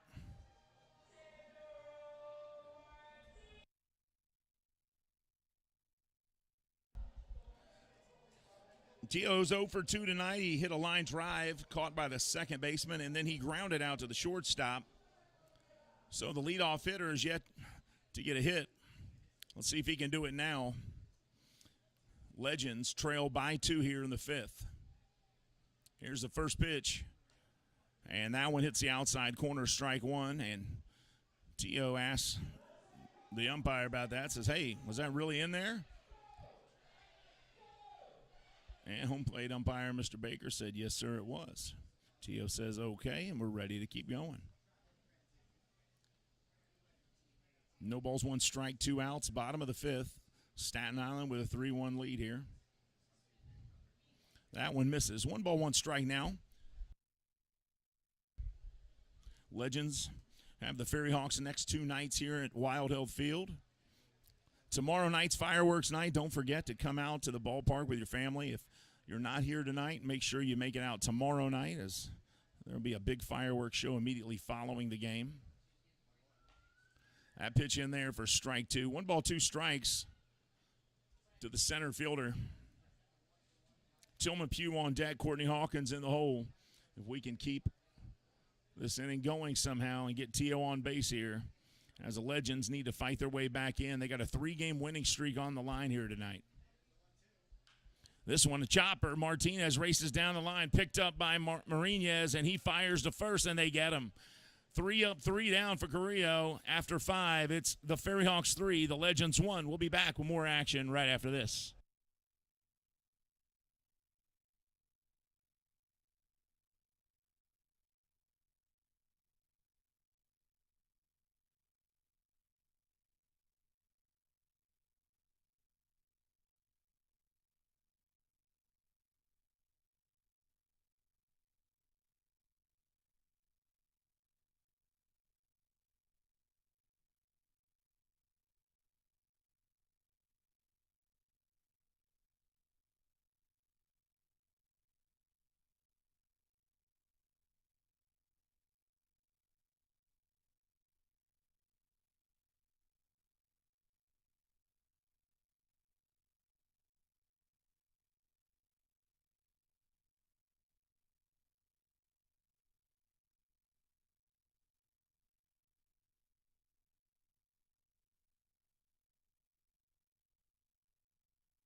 Top of the sixth here, Joseph Monhay will lead things off for the FerryHawks, facing Ian Walda.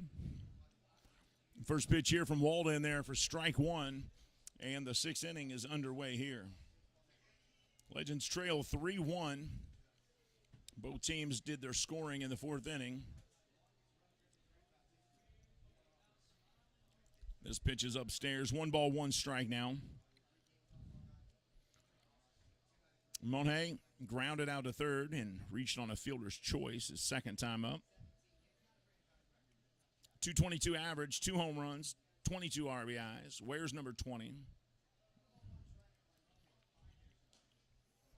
And that one in there for strike two. A lot of fans have made it out here tonight for Macy Morris Bobblehead night.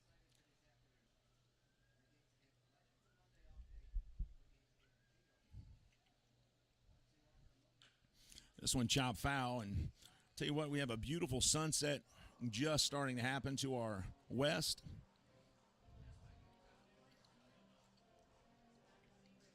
Some of the prettiest sunsets here at the field.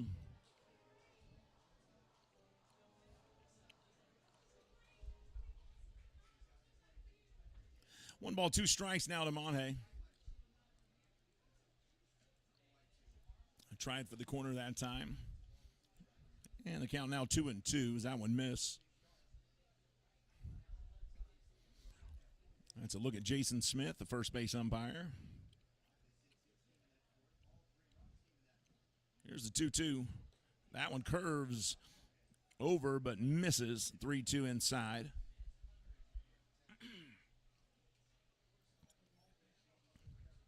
Now, I don't know if you know this, but if you don't move out of the way and the ball hits you, if you don't even attempt to move out of the way and you get hit with a pitch, you don't necessarily get the bag. I don't know if you saw Rizzo the other night. Did you see what happened to him? Rizzo got hit with a pitch, the Yankees first baseman, and the home plate umpire says, no, you're not getting the bag because you didn't try to get out of the way. And so Rizzo had to stay at the plate, and that was just a ball. 2 balls, 2 strikes. The first time I've ever seen that where a umpire told him he couldn't take the base. So a leadoff walk here in the top of the sixth for Walda to Monhay. And the first pitch here to Cespedes is ball one. Chris Cespedes at the plate now.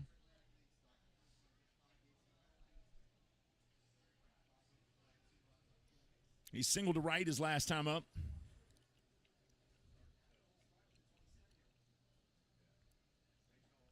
That one in there. 1 ball, 1 strike.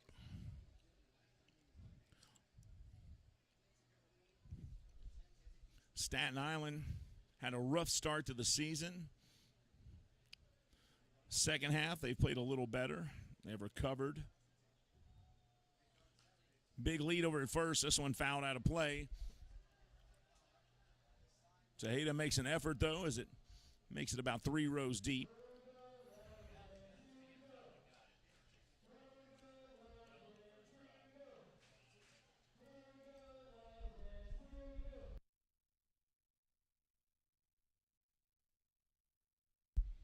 One ball, 2 strikes. Nobody out top of the 6th inning. 3-1 lead for the FerryHawks here at Wild Hill Field. Here's the 1-2 from Walda. Runner goes outside, 2-2. And Cotto's throw not even close to Phillips. So credit him with a stolen base there. So nobody out. Runner at second now as Monhay gets credit for the stolen base.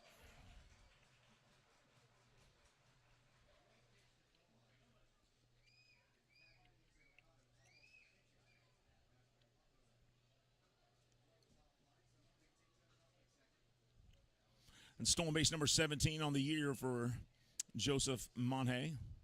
2 balls, 2 strikes to Cespedes. And this one fouled back, and it's going to be up here into the upper deck. And a souvenir.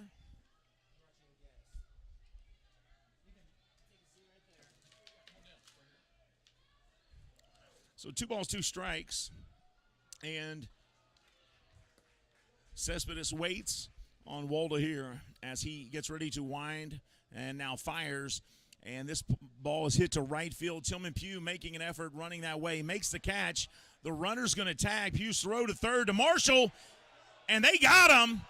You don't challenge the arm in right field as Tillman Pugh, as you watch the replay, threw an absolute rocket to third base there, and they get the runner and tag him out. That's one of the most exciting double plays you'll see in baseball, folks. But I want to bring in a special guest here as we are joined by Macy Morris, the former University of Kentucky star and SEC star, as she has she had the honor of the first pitch tonight at Wild Hill Field. And Macy, thanks for coming up here and joining us. How are you tonight? I'm doing really great. Yeah? It's been a fun night. You had a nice little fastball down there. We saw that. Did you play softball in school? I did when I was younger, but my dad was a really big baseball player, so he taught me a lot. Yeah. All right. Now, this is Macy Morris Bobblehead Night. How does it feel to look at that right there? I love it. I think it's so fun, and I just thank Andy for letting me be a part of it, and it's really cool. All my family and friends, they wanted me. Yeah. Does it feel weird to look at that, though, and go, that's me? A little. Or do you get that shaky right there? I actually don't. No? Okay. Pretty cool customer. All right. Now, when you showed up and they've got, so many hundred of these things down there, and when you saw this box for the first time, how did that make you feel? I was just honored, I just love Big Blue Nation and just how much love they showed me, and so it's a great feeling to feel that love. And now you grew up in Bell County, right? Yes, sir. Born in Hazard, though. Yes, sir. So you grew up in Bell County. Was it always your dream just to be a University of Kentucky Wildcat? Growing up, it was, and then once I started getting recruiting, it changed a little bit. But it was God's will for me to be at UK, and I'm very thankful. Where would you have been if you didn't go to Kentucky? Where did you think about going?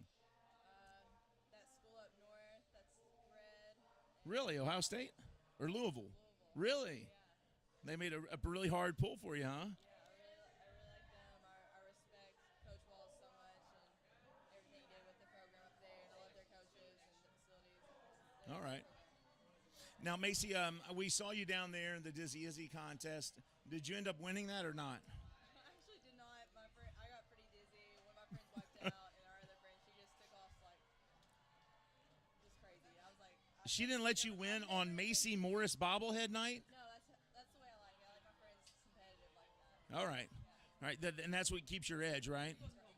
Now, I don't know if this is true, but on the interwebs, as my mom calls it, there was a team starting up in Tennessee that you had signed with, but from what I understand, you may or may not do that. You're thinking about going back to school. Is that right, or what's going on?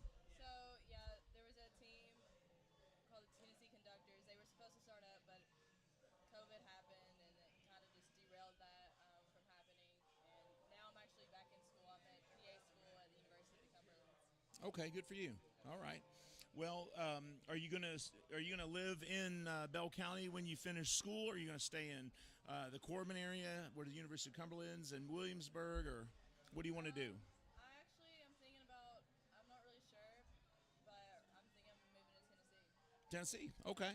Now you have a really big social media profile. Are you going to try to continue that when you become a physician's assistant, or what do you want to do with that? Yeah, I mean, I love interacting with fans, and that's how I keep up with most of my family and friends too. And so I enjoy it. It's fun for me, so I'll definitely be keeping that up. All right. Well, hey, thank you so much for joining us up here in the booth, and I definitely want to get a picture with you before you take off as we celebrate your night tonight. I loved watching you play at Kentucky. I'm a UK grad. I was good friends and actually roommates for a while with Nazi Muhammad years ago at Kentucky, and so we always pulled for the Big Blue. My family, my daughter, was huge Kentucky fan, still is, and my boys, of course, and we made it to several games when you were there, and it was always fun for them to just go in Memorial, especially when it was a big game, and you guys were sold out in there, and you talk about the fan support. It's just incredible, isn't it? Everywhere you go. It is. I mean, everywhere I've traveled, there's always a Kentucky fan. Yeah. Well, we're so glad you joined us. Tillman Pugh hits this one deep to center field and caught at the warning track for out number one. So, folks, thank you so much for having the time and the attention to sit here and listen to me talk with Macy and ignore the baseball game for a while. But Macy is a big deal to us here in Kentucky and will always be a huge deal for Kentucky fans, as she has represented her school incredibly well, her town in Bell County, and went overseas, played in Italy, I believe, and is ready to come back home and now wants to continue her education and work as a physician's assistant when she finishes school, probably a doctor, I'm assuming, at some point. And I know you will serve wherever you are. You'll serve that community really well. And thank you so much for being here tonight and showing up and gracing everybody and just being yourself. We really appreciate that. You're officially a Kentucky and Lexington legend. Thank you so much. All right, Macy. Thanks for your time. Can you take a picture with us? Yep. Why don't you hold your mic there, Macy? We'll stand up, and I'll hold you up. Okay. Metaphorically speaking here. All right. Left field. There you go. All right. Make Thank sure you. it's good for you. That'd be fine. Macy, thanks so much. Thank you. Best of luck to you. Macy, can you take a picture with our scorer there? And he's a Bell County guy right there. How many yards that?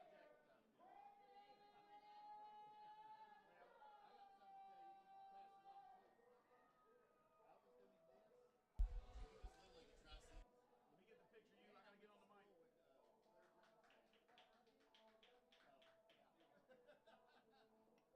mic. Here's Brandon Phillips coming up to the plate. 2 outs. Tillman Pugh, Courtney Hawkins. And now, Brandon Phillips at the plate.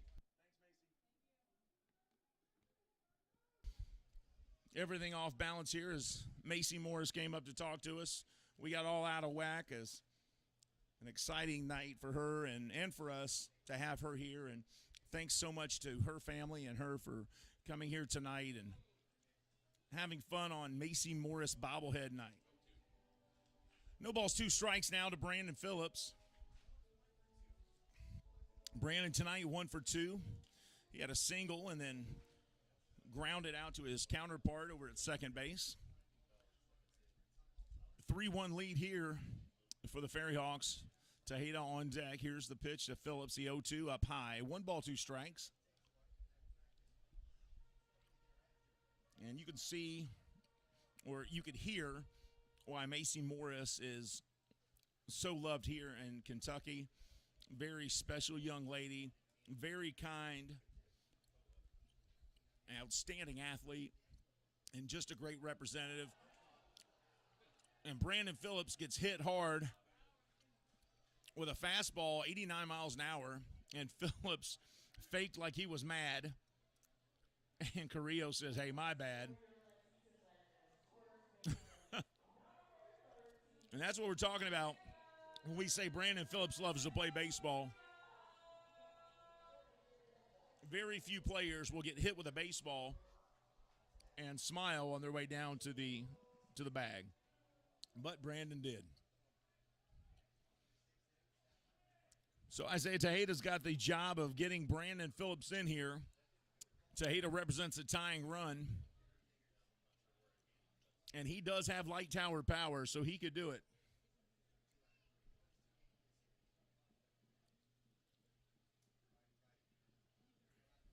Carrillo fires, swing and a miss here from Tejeda. Strike 1.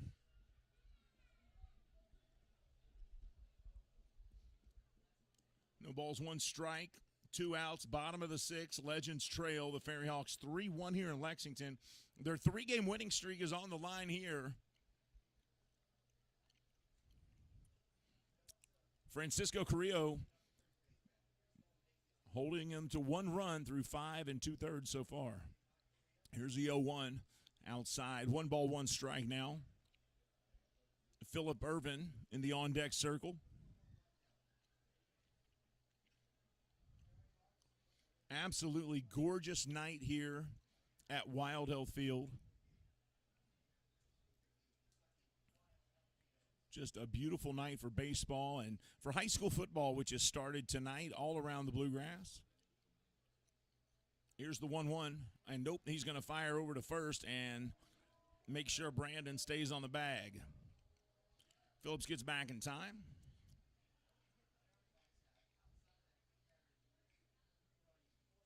One ball, one strike. And Tejeda steps back into the box.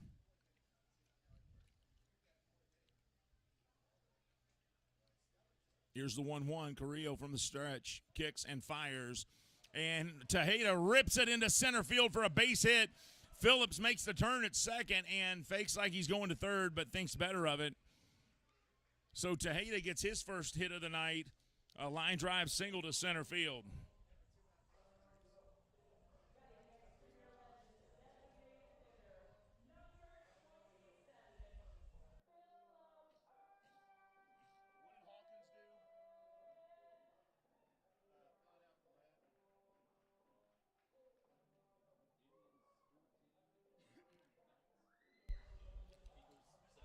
Two on, two outs for Phillip Ervin.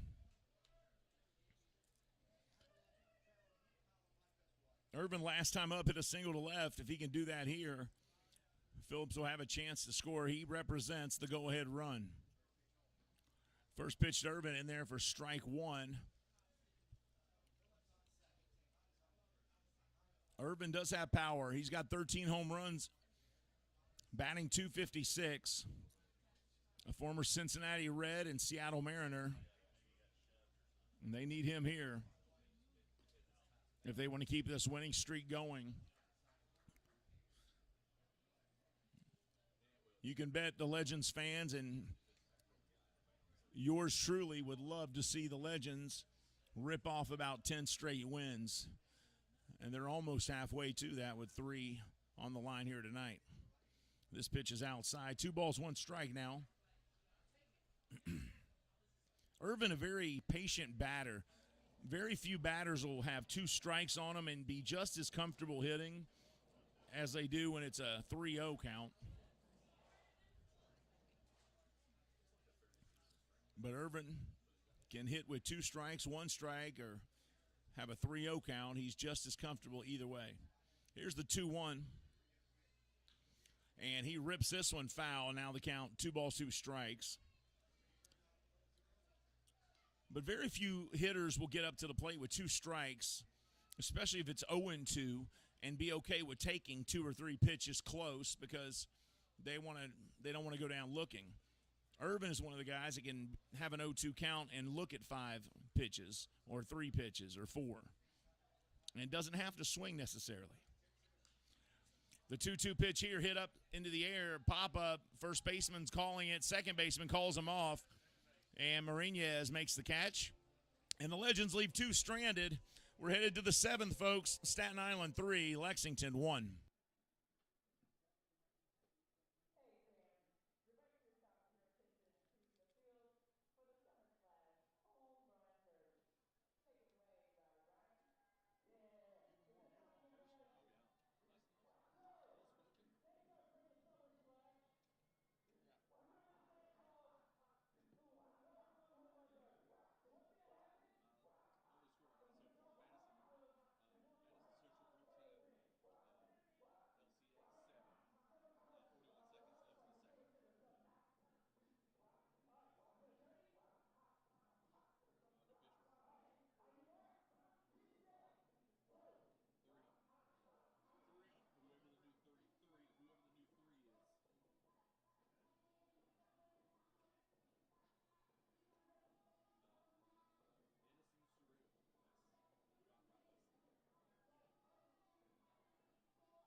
So Edison Suri is on the mound for the Lexington Legends, and he will be making his first appearance as a Legend.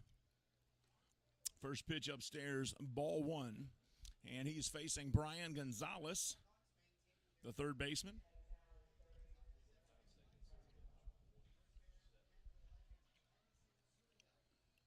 And that pitch comes close to hitting Gonzalez. It's 2 balls, no strikes. Gonzalez, 232 batting average with no home runs and 6 RBIs. You can close the book on Ian Walda, the starter for Legends tonight. Pitched fairly well. Gave up 3 runs on 6 hits through 6 innings. So not a bad job for Ian Walda.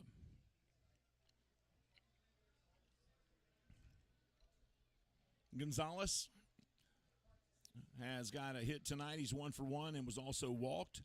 And he'll be walked a second time on 4 pitches. Where did his single go, Gonzalez?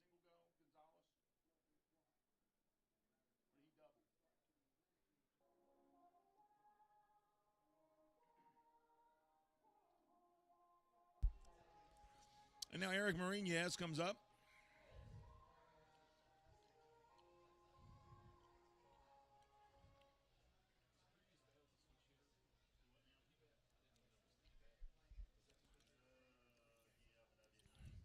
Marinez batting from the right side now, facing the left-handed Edison Surreal.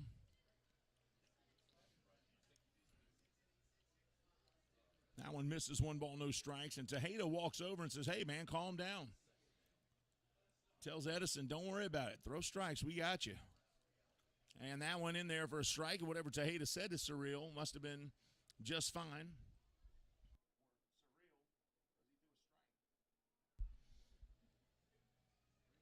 1 ball, 1 strike. Here's the 1-1. That one fired in there. Strike 2. 87 miles an hour that time from Edison.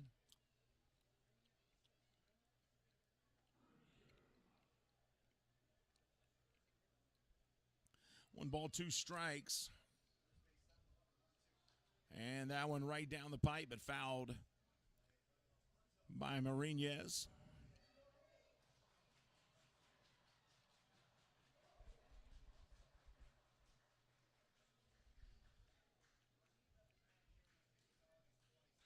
Top of the order on deck with Duplantis. Here's the 1-2. This one, possible double play ball. Marshall to second, over to first, and they get it. 5-4-3 double play. Marshall to Phillips, Phillips to Tejeda, and there's 2 outs. And that's what Tejeda probably told Surreal, hey, man, calm down. Throwing pitches to hit, that's why you got fielders. And they prove it there as they pull the double play. And now the top of the order, and Antonio Duplantis coming to the plate. Duplantis, one of the better players on the team, especially at the plate, batting .298 with 7 home runs and 28 RBIs.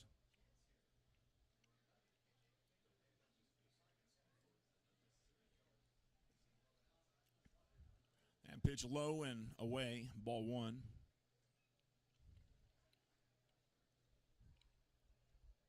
Two outs. Top of the 7th. Legends trail 3-1. Now one missing. 2 balls, no strikes. Duplantis, a lefty, facing Edison Surreal, also left-handed. Here's the 2-0. That one inside, and now 3-0.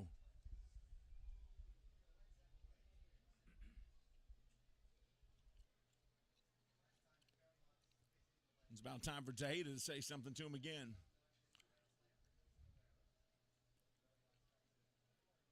Betancourt on deck. Here's the 3-0. He kicks, fires, and no call there. He must have missed. So a 4-pitch walk here to the leadoff hitter Duplantis, and Javier Betancourt will come up and try to do something with it. Betancourt, .240 average with 3 home runs and 26 RBIs.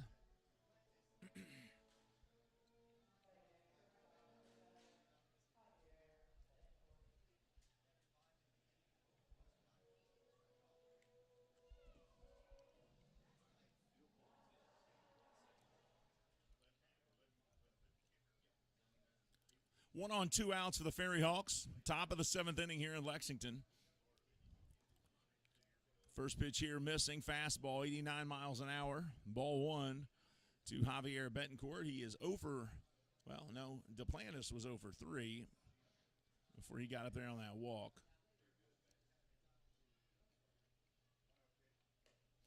Betancourt is 0 for 3 as well, I believe. He has struck out twice, and he did reach on a fielder's choice, though, so maybe he's 1 for 1 here. Or 1 for 3. 2 balls, no strikes.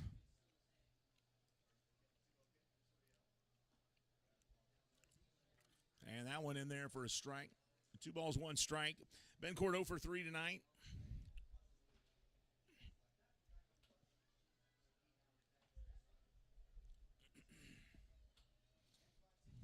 Edison Surreal pitching out of the stretch. The lefty looking over at Duplantis at first. Here's the 2-1. That one chops to Marshall. He'll grab it, fire to first. And that'll end the inning. And, boy, that must have been surreal for Edison. We're headed to the bottom of the 7th. FerryHawks 3, Legends 1. We'll be back with more Legends baseball right after this.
Third baseman Montrell Marshall leading off here at the bottom of the 7th inning.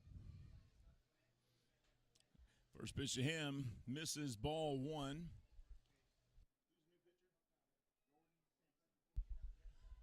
New pitcher on the mound for the FerryHawks, Jordan Simpson. Facing Marshall, the right-hander. Marshall gives this a deep hit. Right field, has it got the distance? It does not. He catches it at the warning track, and boy, I tell you what, I thought Montrell had one there, folks, as he gives that a 315-foot ride to right field. And out number one, Marshall will be 0 for 3 now after that fly out to right.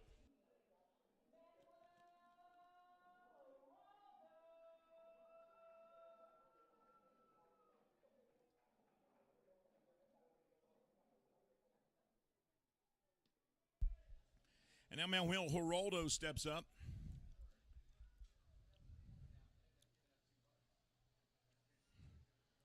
That one in there, strike one, 91 miles an hour from Jordan Simpson. Manuel is 0 for 2 tonight. The Legends need to do everything they can to try to keep this win streak going. They got a 3-game winning streak on the line.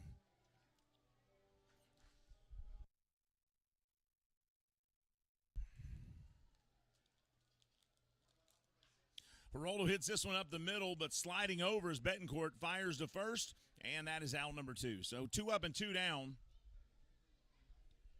And Gabriel Cotto will come to the plate.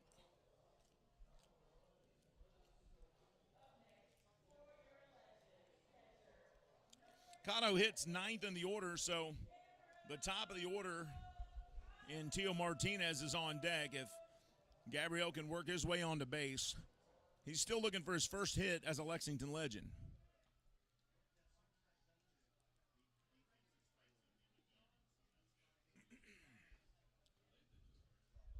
First pitch here to Cotto misses, ball 1. In high school football, Madison Central with a halftime lead on Lexington Christian, 17-7. I don't think anybody expected that. Strike one here. 1 ball, 1 strike.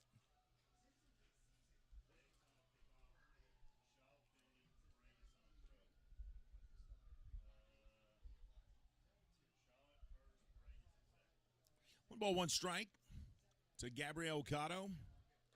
That one right down the middle, strike 2, 90 miles an hour, fastball. Right on the money.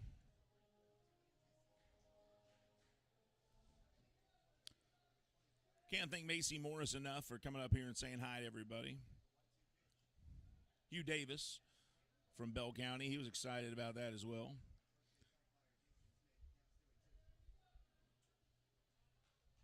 Henry Clay leading 25-14 on Connor right now.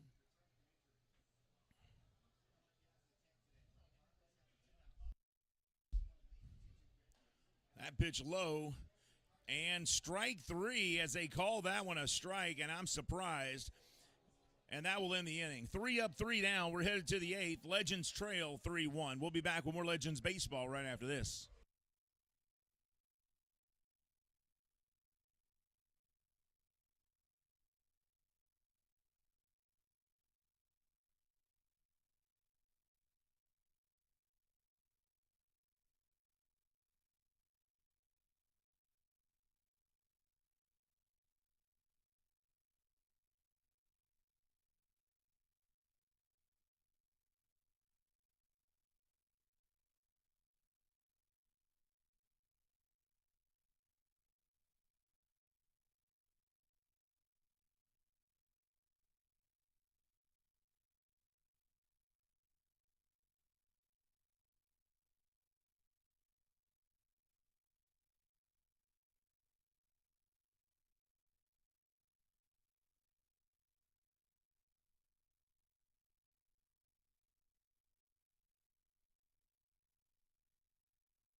Top of the 8th inning, Yeremil Geraldo on the mound. He'll face Ricardo Cespeda as we begin right now. Geraldo looks, fires, and the first pitch here, 94 miles an hour, fouled off by Cespedes.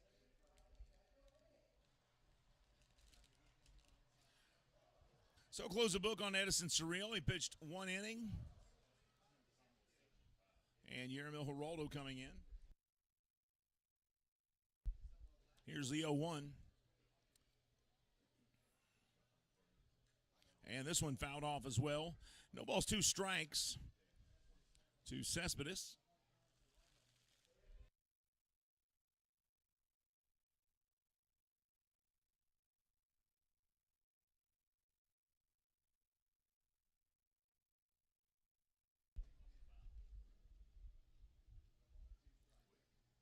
Here's the 0-2. This one fouled out of play as well. 3 straight pitches, 3 straight fouls, and all 3 pitches 94 miles an hour from Yeremil Geraldo.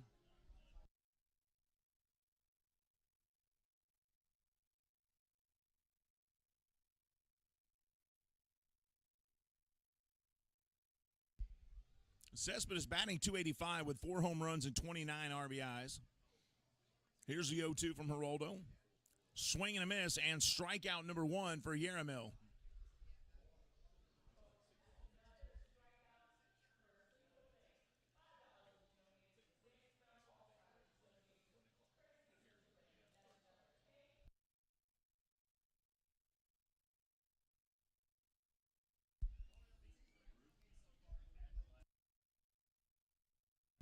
So 1 down, and Mario Batista comes to the plate.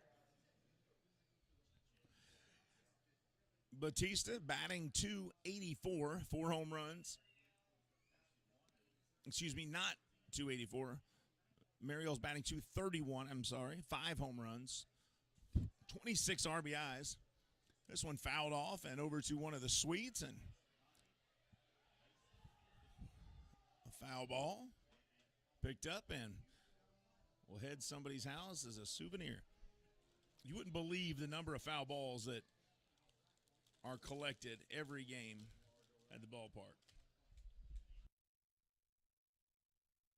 Swing and a miss here on a 94-mile-an-hour fastball. The average baseball game goes through 110 baseballs. You heard that right. The average baseball game will go through 110 baseballs. That was the first pitch that he has thrown that has not been a strike since he came into the game. It took him 7 pitches.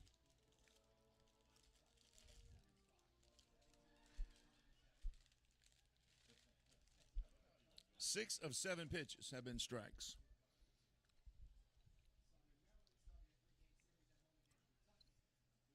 One and two here.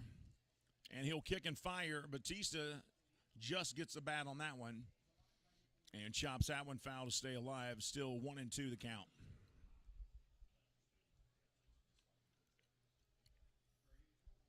Ashley Grigsby has been our public address announcer tonight.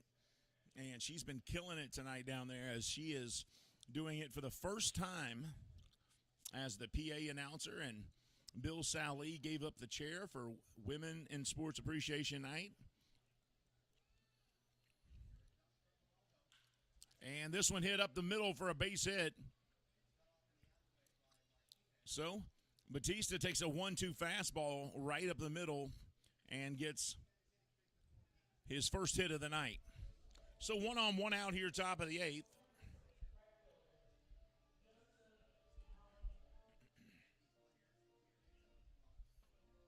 Joseph Monhay comes to the plate with Chris Cespedes on deck.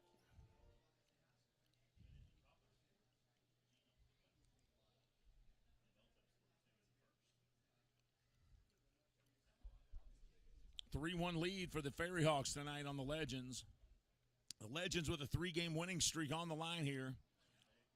This pitch from Geraldo misses outside at 95 miles an hour, ball 1.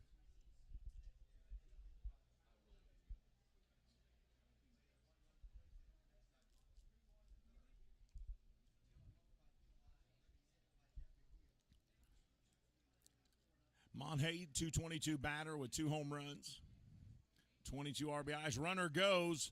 No throw here as Cotto drops the ball. Looks like he was going to throw it before he had it in his glove. So credit a stolen base to Batista. And it looks like it actually bounced in front of him.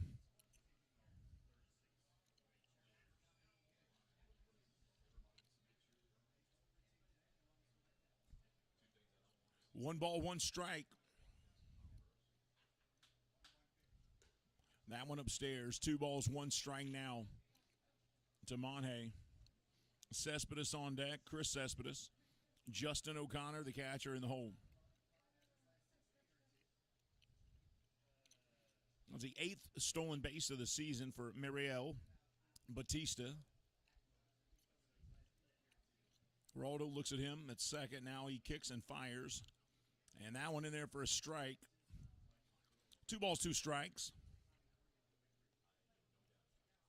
Can't thank all of you enough for joining us tonight on the broadcast and tuning in on YouTube, as so many of you have tonight. It's been a fun night, but it'll be even better if the Legends can pull out the win here as they trail 3-1 here in the top of the 8th.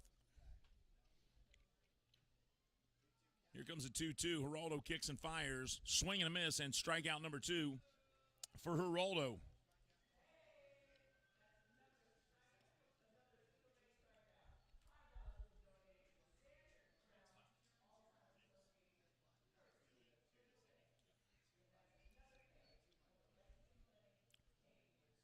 So Joseph Monhay goes down swinging. Chris Cespedes comes up to the plate.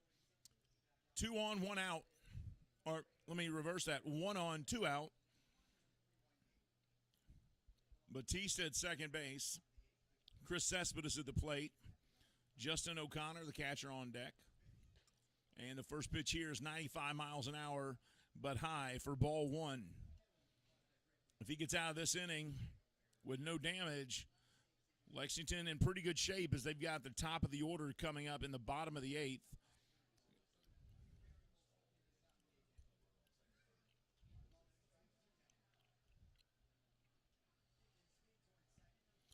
Geraldo steps off the mound. That sends Mariel Batista back to second base. 1-0 the count.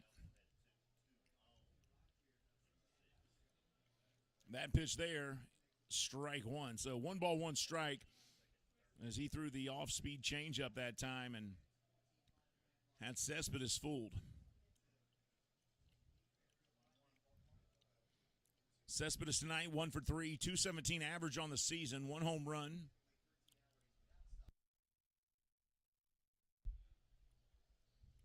Runner goes.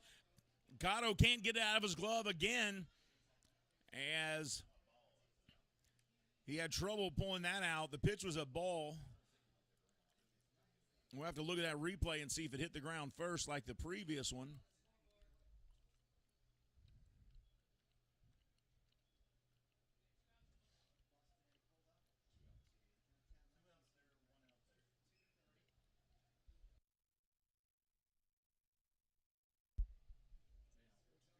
Two balls, 1 strike here.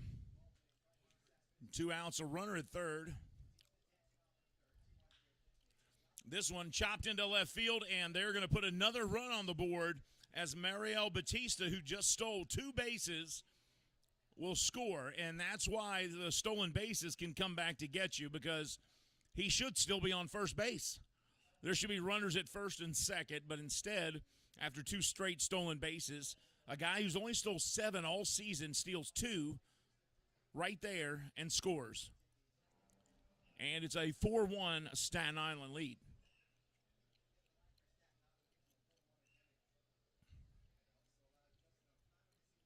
So Cespedes, another single for him. And the catcher, Justin O'Connor, who has had a good night tonight. He's 2 for 3. Looks at strike 1.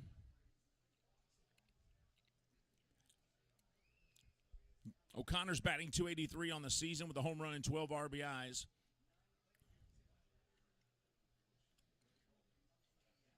Geraldo checks his runner, now kicks and fires. Swing and a miss here, and it's 0-2 quickly.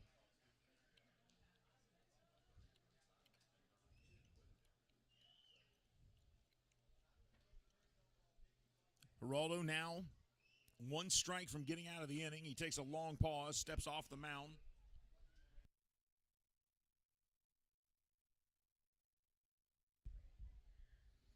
It is 9 p.m. here in Lexington, Kentucky at Wild Hill Field. 9 p.m., 2100 to our military. Here's the 0-2 from Geraldo. He kicks and fires, runner goes. Cotto throws, Phillips gets it, and the throw's not in time.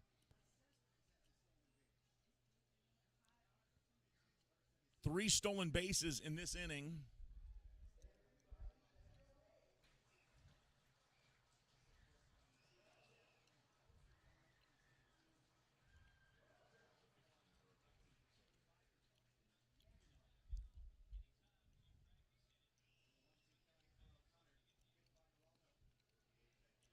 Check swing there. Did he go? They say yes, he did.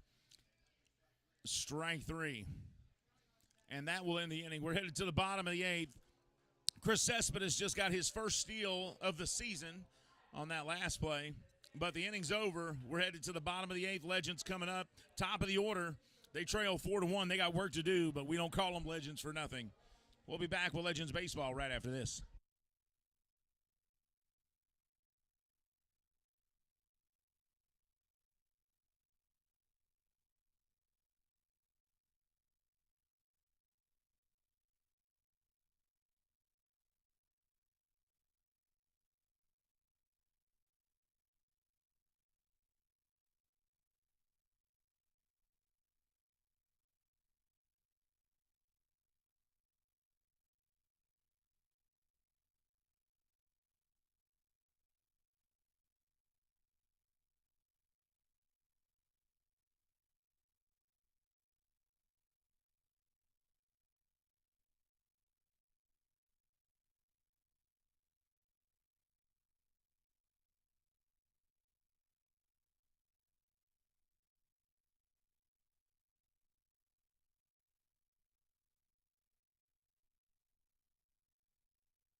Welcome back to Wild Hill Field, Lexington, Kentucky, bottom of the 8th, and it's come down to this.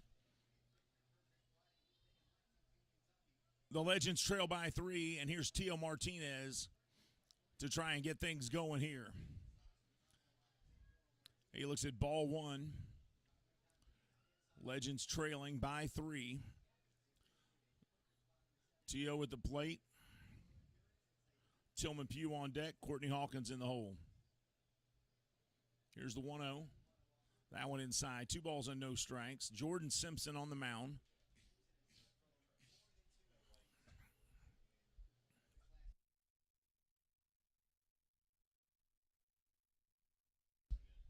Here's the 2-0. And that one upstairs as well. 3 balls, no strikes. That was 89 miles an hour, but missing. Teo Martinez tonight 0 for 3 after a great series and a 4-pitch walk to Martinez, and that's how the Legends start their bottom of the 8th.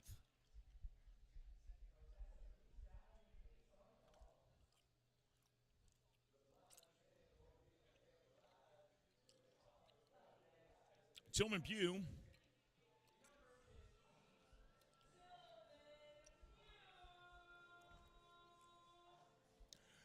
steps into the batter's box, batting .254, 13 home runs, 44 RBIs. 1 on, nobody out. Bottom of the 8th for the Legends. Simpson kicks and fires. That pitch misses as well. 5 straight pitches this inning, all balls, and he can't believe that one. He actually stared down the home plate umpire on that pitch, said, "Where did I miss?" He's shaking his head even now. Here's the 1-0. And that one right down the middle at 89 miles an hour, strike 1. So 1 ball, 1 strike, 1 on, nobody out, bottom of the 8th. Legends trying to extend a 3-game winning streak after sweeping the Genomes here at home. That one over the outside corner, 1 ball, 2 strikes now to Tillman.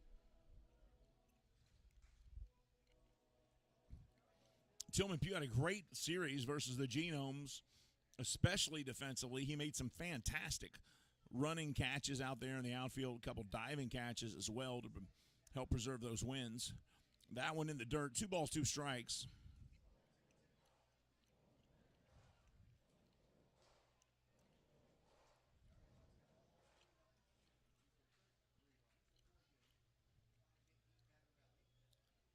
Staten Island took 2 out of 3 in Long Island before driving 14 hours to get here to Lexington.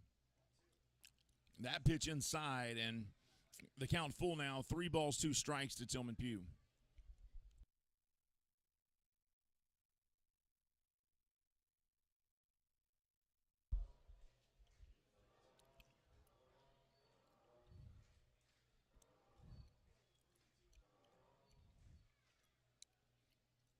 Full count here. 3-2, 1 on, nobody out. Courtney Hawkins waiting in the on-deck circle. Here's the payoff pitch from Simpson. And Tillman hits this straightaway center, shallow, coming in and making the catch is Rick Cespedes, and that's out number 1. So Tillman Pugh flies out to center field. Teo Martinez at first. Courtney Hawkins will step in.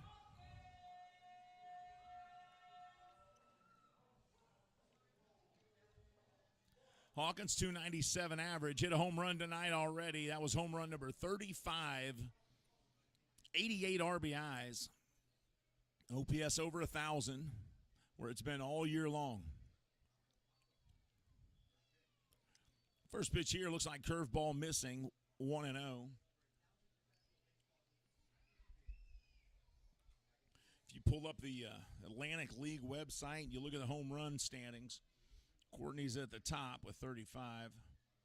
Swing and a miss here. Got him on a changeup at 73 miles an hour breaking ball. Carlos Franco from York has got 30. Xander Wheel from High Point, 26. There's the 0-2 outside in the dirt, 1-2.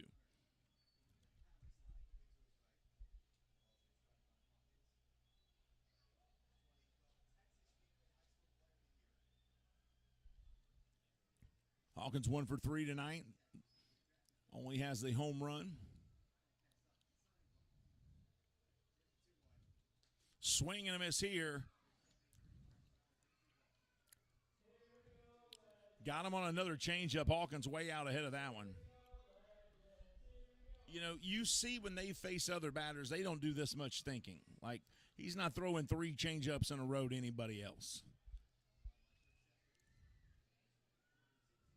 Here's the 2-2. Simpson kicks and fires.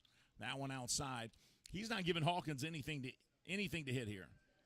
He's thrown a few curveballs and several breaking balls. Full count, 3-2, 1 out.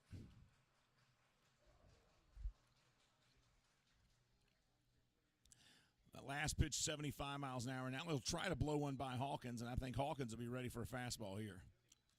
And he was. He fouled that one off.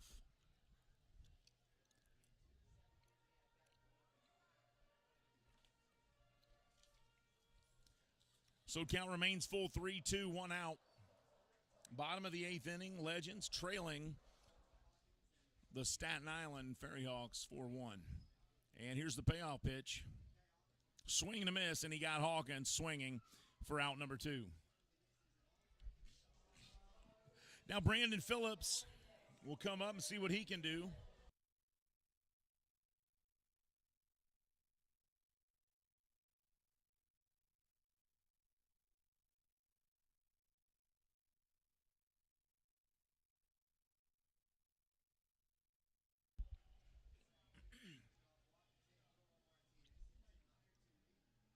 And now BP, are you with me? 284, 3 home runs, 12 RBIs for Brandon. 2 outs, 1 on. First pitch here, strike 1, 89 miles an hour.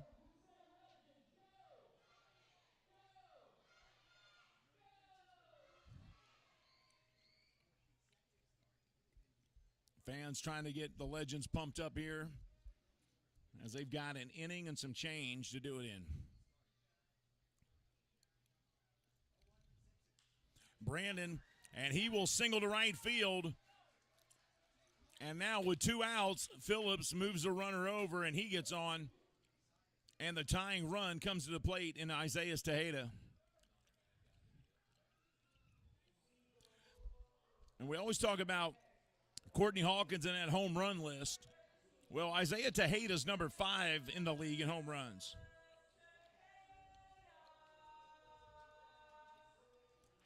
So Tejeda's number 5 on the home run list here in the Atlantic League, and this would be a great time for him to hit his 20th home run of the season.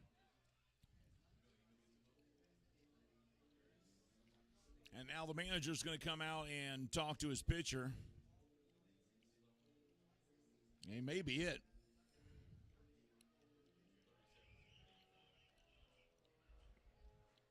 Now he's just going to talk to him this time. Nope, he's letting him know that's it. So Jordan Simpson's going to head out. We'll take a quick break as they change pitchers. And Isaiah Tejeda coming up to bat. This is Lexington Legends Baseball on the Lexington Legends YouTube channel.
Welcome back to Wild Hill Field in Lexington, Kentucky. Victor Kabayan, the new pitcher on the mound, 6'2", 195, and he'll be pitching to Isaiah Tejeda. 2 on, 2 outs here. Runners at first and second for the Legends. First pitch outside, ball 1. Tejeda representing the tying run at the plate. Not a bad guy to have at the plate here when you're down 2 runs. Martinez drew a walk. Phillips singled. This pitch here outside. 2 balls, no strikes.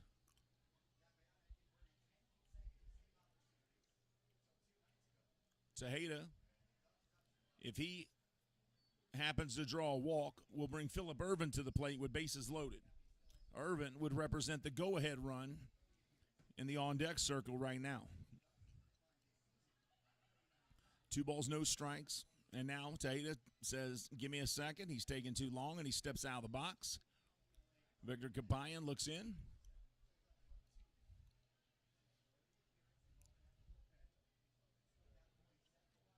Legends with a 3-game win streak here, trying to keep things going.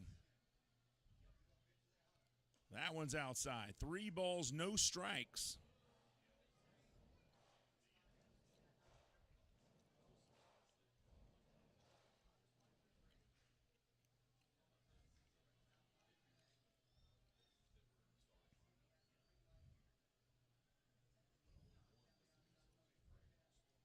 Three balls, no strikes to Tejeda.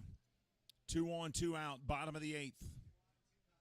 That one inside, and a 4-pitch walk to Tejeda, and that will bring up former Cincinnati Red, Phillip Irvin.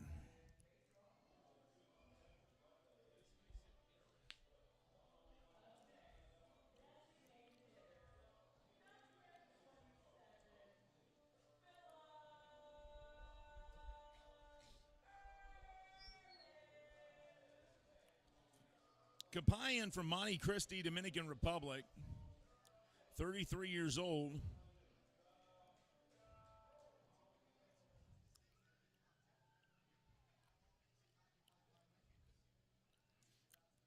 Played AAA ball at one point.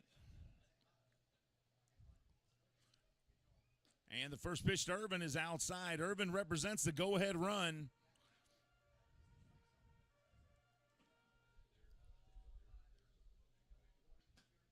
Irvin, 13 home runs on the season, 45 RBIs. Kabayan has yet to throw a strike here. Here's the 1-0 to Irvin. And that's the first strike of the game for Victor Kabayan on the 6th pitch he's thrown tonight. So 1 ball, 1 strike.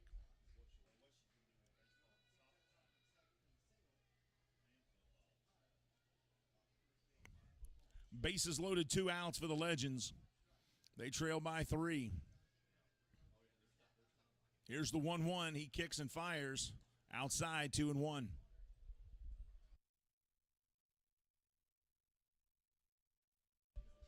Montreal Marshall in the on-deck circle. The Legends have stranded base runners tonight, and this would not be the time to do it again. And this one, line drive caught at second base, and that will leave all 3 runners stranded. We're headed to the 9th. Legends trail 4-1.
Yuri Ramos will start the ninth inning for the Legends.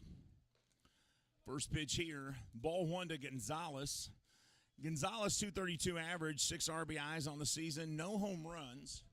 That first pitch, 94 miles an hour from Ramos.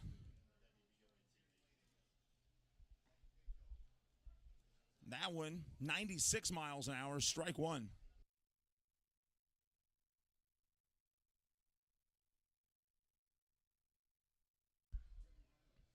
One ball, one strike to Gonzalez. This one fouled back. Gonzalez 1 of 1 tonight. He's also been walked a few times, had a double. No, let me take that back. No, he didn't. I think O'Connor had a double tonight. Yeah. This one outside. 2 balls, 2 strikes.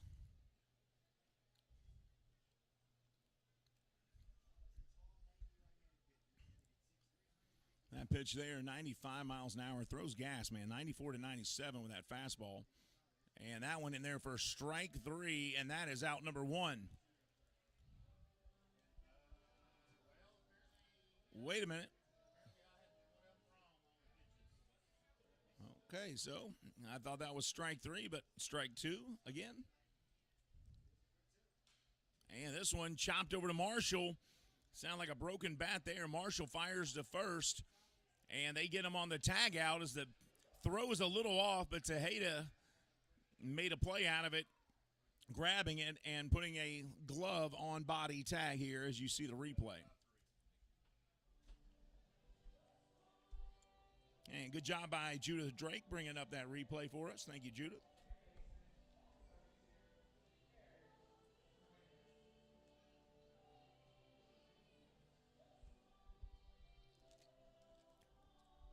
So top of the ninth, one out. Here's Eric Marinez. And the music off, and Marinez steps in, the left-hander.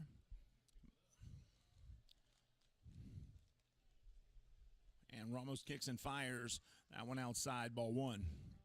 95-mile-an-hour fastball.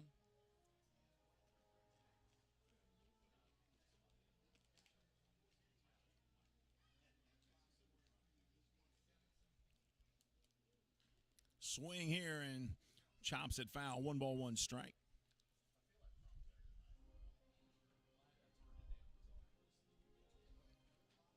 Mourinho has 154 average on the season, 1 for 3 tonight.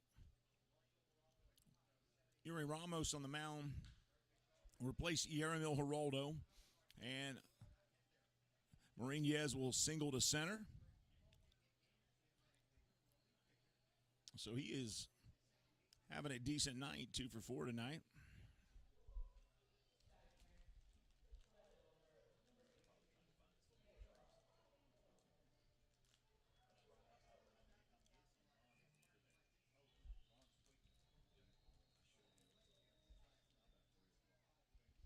Top of the order, former LSU Tiger Antonio Duplantis hits a line drive, caught it shortstop. Did they get the double play? They did. And that will end the inning. We're headed to the bottom of the ninth. Legends coming up right after this.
Montrell Marshall will lead things off here. Bottom of the ninth inning. Legends down 3. Are they going to have a legendary comeback or not? We're going to find out. Montrell steps in. We're ready to go.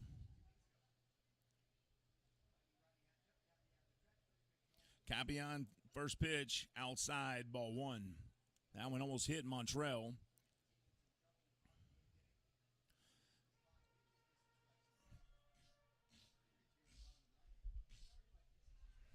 One ball, no strike to the third baseman. Swing and a miss here. 1 ball, 1 strike now. Marshall, 243 average. That's come up a little bit in the last month. 14 home runs, 53 RBIs. He has been hitting the ball very well as of late. Bat has started to heat up, and a perfect time to do it. And he hits this one, a chopper to second, but it's going to be an easy ball for the second baseman, and he is out. So 1 up, 1 down here in the bottom of the ninth.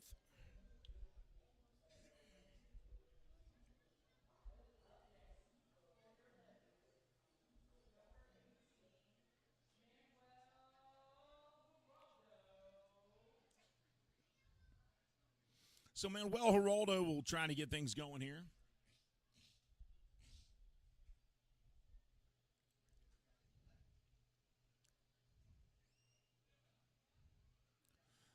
And he'll bat from the right side. First pitch here outside, ball 1.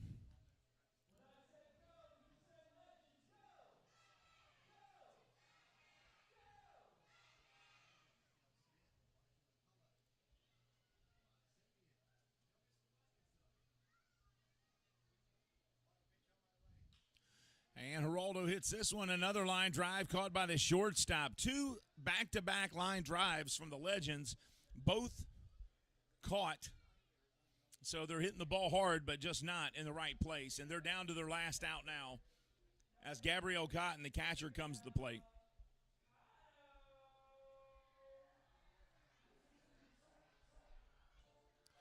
Gabriel Cotto.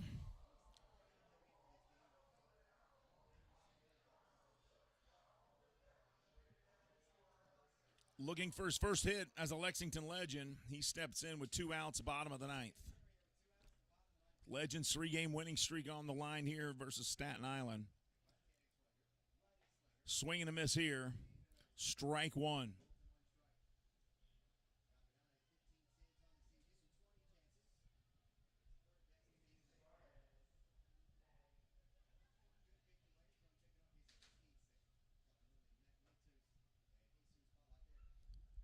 Swing and a miss, and quickly he's behind 0-2. Legends down to their last strike of the evening right here. All right, is it going to be a legendary comeback? We're about to find out. Gabriel Cotto 0 for 3 tonight. 0-2. Victor Kabayan on the mound, the right-hander. Kicks, fires, and just misses with a fastball upstairs at 90 miles an hour. Tried for the corner, didn't get it. 1 ball, 2 strikes.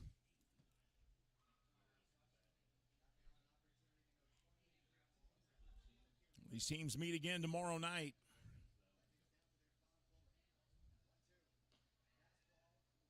Fastball there misses as well, 91 miles an hour.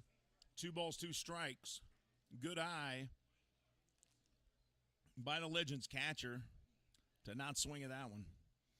Now 2-2. Down to their last strike. Here's the 2-2. Cotto hits this, a grounder to second, picked up, sent to first. And the Staten Island FerryHawks, who drove 14 hours and got to Lexington at 2:30 in the afternoon, hang on to win here 4-1. So that is a final, folks, as Staten Island starts this trip to Lexington, game 1, with a win. Final numbers tonight, Staten Island, 4 runs on 9 hits, no errors. Lexington Legends, 1 run, 6 hits, no errors. Their only run coming off of a home run by Courtney Hawkins. But we want to thank you for joining us, folks. Our public address announcer tonight was none other than Ashley Grigsby, the PA Our public address was Ashley Grigsby. The DJ tonight was Will Painter, a.k.a. DJ Picasso. Judith Drake was our technical director in the booth, also our camera operator for home plate.